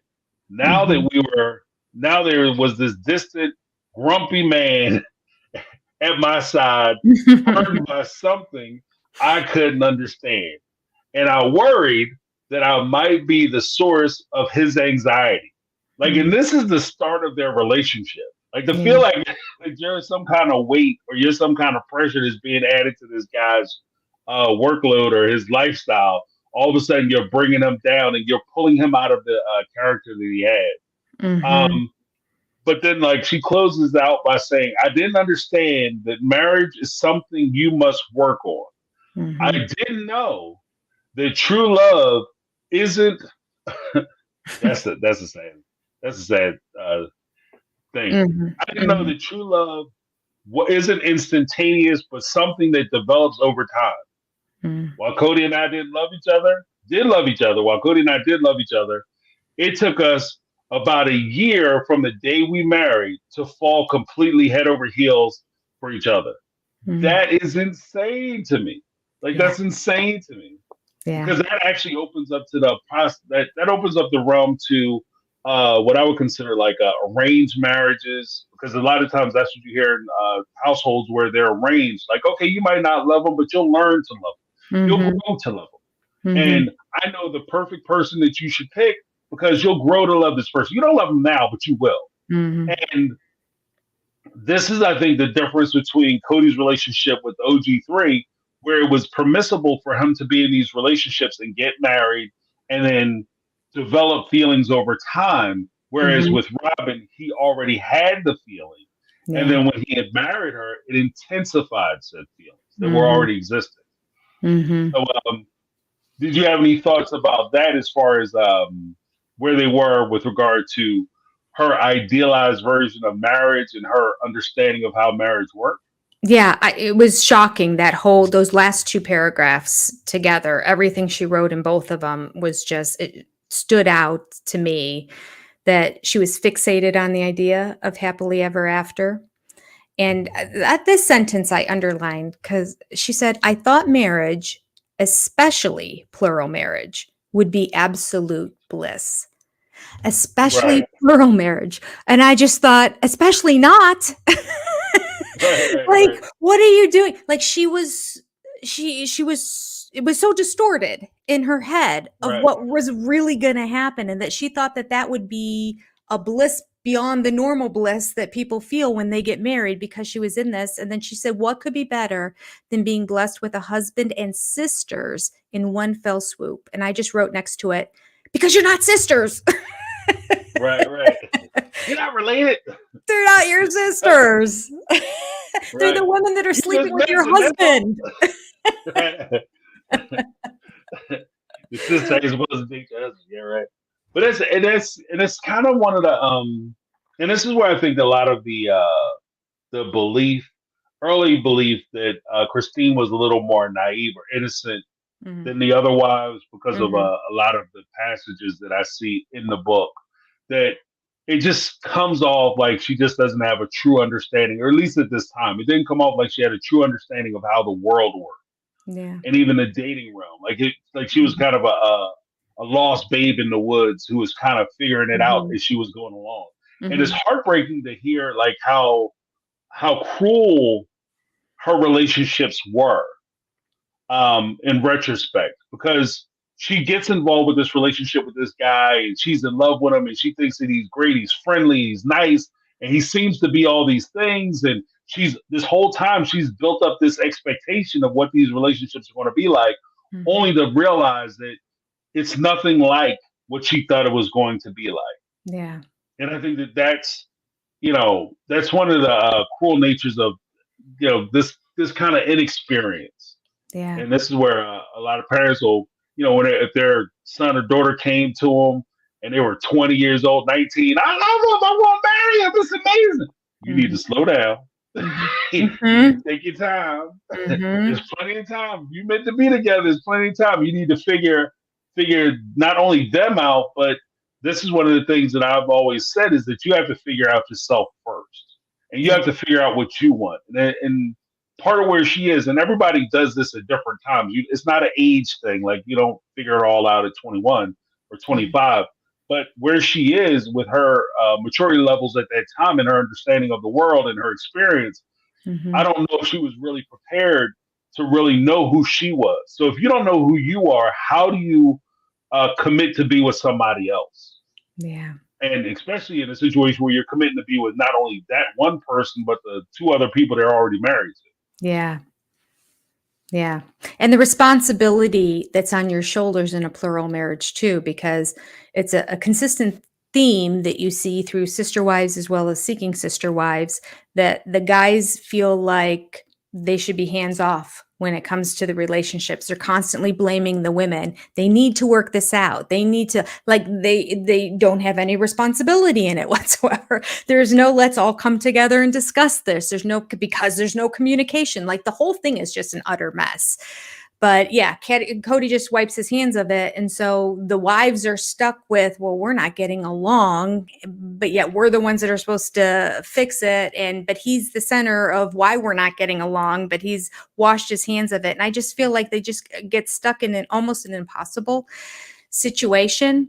And it's fed from the fact that Christine has admitted that she led a very sheltered life, and that was largely because polygamy was illegal. And so they didn't socialize outside of the realm of their friends that were involved in the church. And that was everyone they hung out with. That was a community they lived in. That's who they saw at the grocery store. Those were the schools, their own private schools that they had. This was part of the whole culture. So she didn't know better. She did have this pie in the sky idea, as she said here, idealized it, and she thought it was just going to be, and that was just kind of what they all shared because they really wanted all their kids to live the principle as well and become polygamous. So they're not going to share the negative stuff about it. Unfortunately, they should.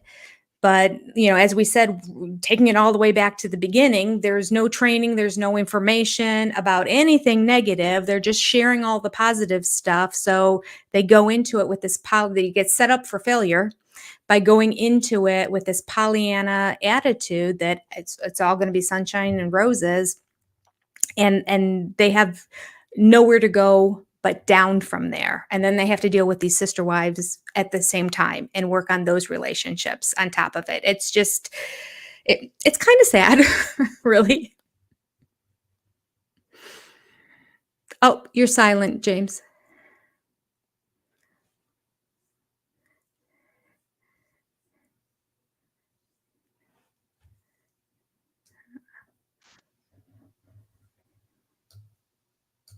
I don't hear you yet. Unless the sound went out on my speaker.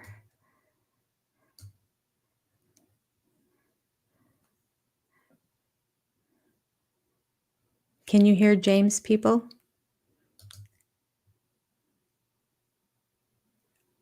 I don't hear you. No.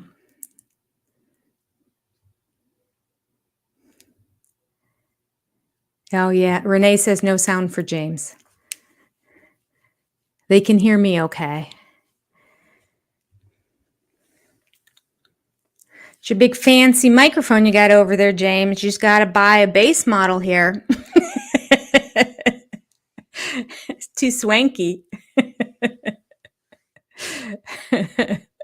James is lost for words. That's funny, Nicole.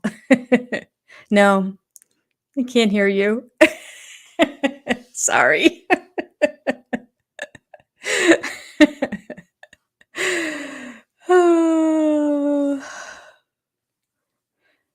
Luckily, we're at the very end if we need to just cut it at this point. That's funny. James goes through this every once in a while. Last time when your sound went out, last Sunday, James, as soon as you tapped that microphone above your head, it came back, which is weird. But for some reason, your hand went up and tapped something, and then all of a sudden, actually, that's when you were really quiet, and then you got louder.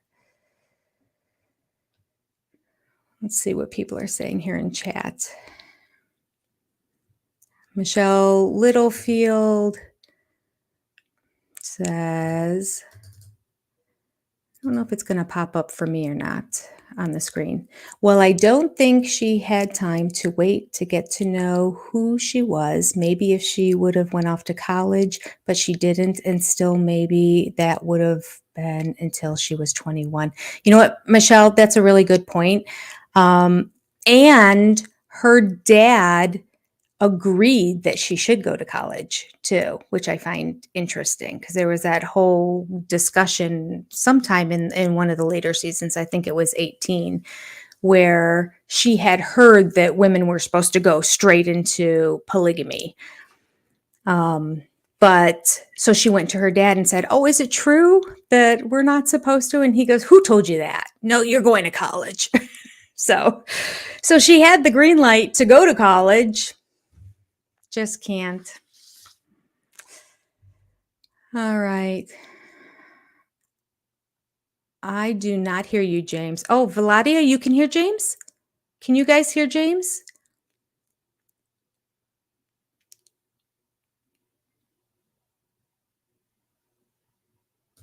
Let me see. James, can you hear me? Okay. Oh, Renee says no. Valadia, no.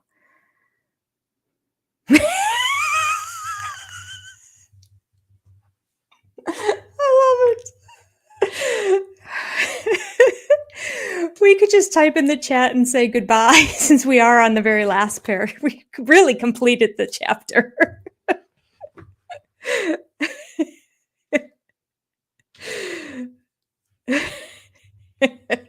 Technology sucks. I know.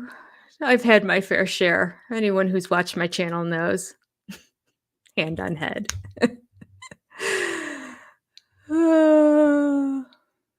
Nope.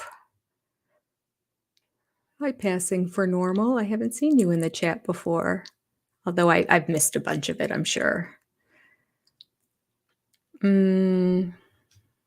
Let's see, what else do we have here in the chat? Nicole K said he body shamed Christine on national television. The ultimate humiliation. Yeah, that was really bad. That was really bad. And then it was like, it hurt me just as much to see Christine giggling and laughing and going, "Well, I was a little chubby there." Like giving him that pass really made me angry. And that it's almost like he saw her dismissing it, although she was being gracious to him. She was giving him grace by pointing out that it was, oh, okay. And I was a little chubby, and, like she didn't need to say that. She shouldn't have said that because none of that was true. But she does that for him, and then he goes on to double down and then triple down and say another bad thing and then another bad thing. And so it was like body shaming to the nth degree. Really was. All right. Nicole, James? Hey? Oh, I can't hear you. No, I'm sorry.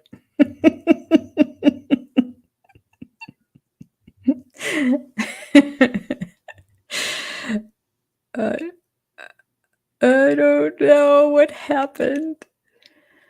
Nicole K said, I don't know in which season it was, but before Christine put his stuff in boxes, he told her straight to the face he would never sleep with her. Yeah, I remember that.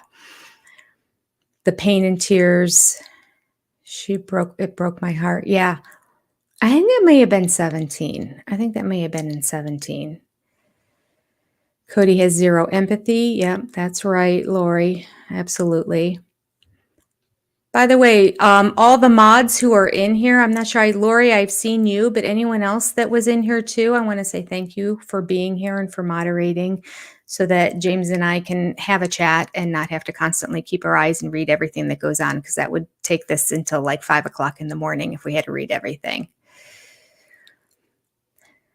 Mrs. Alicia, yes, Jenny, pretty sure I saw a picture of him in a tutu. Oh, that must be related to when I said that he was over the top and like a clown and always acting. Yes, I believe that. Mm-hmm.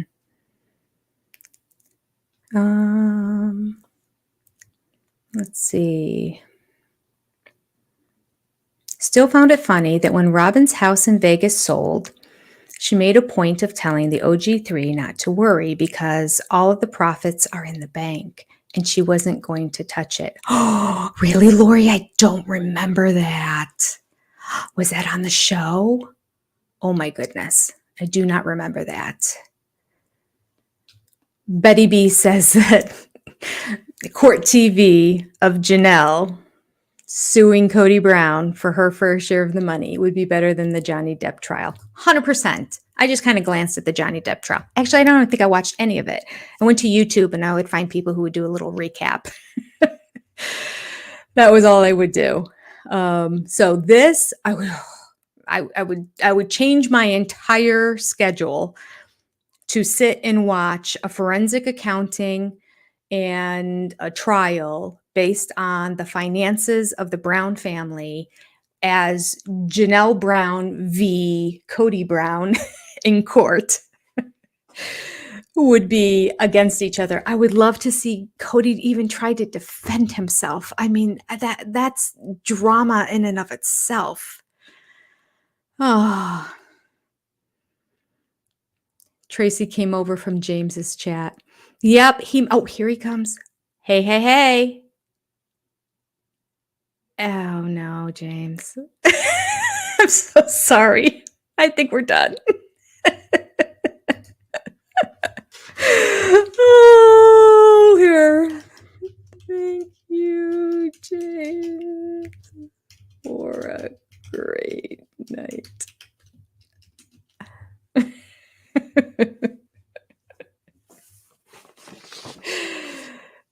Oh, poor James. That stings. It's the episode when her house sold. I'm going to find it, Lori, and I'm going to look that up because that's going to make a good video. All right. Who forgot to pay their Zoom account? Passing for normal. That's hysterical. Oh, that's the bill you missed.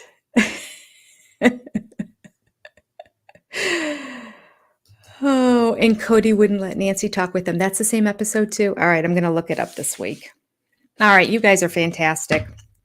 Awesome. This has been a ton of fun. Poor James. James like knocks it out of the park. Absolutely knocks it out of the park for 3 hours and then boom. Cody intervenes somehow and shut him down. All right.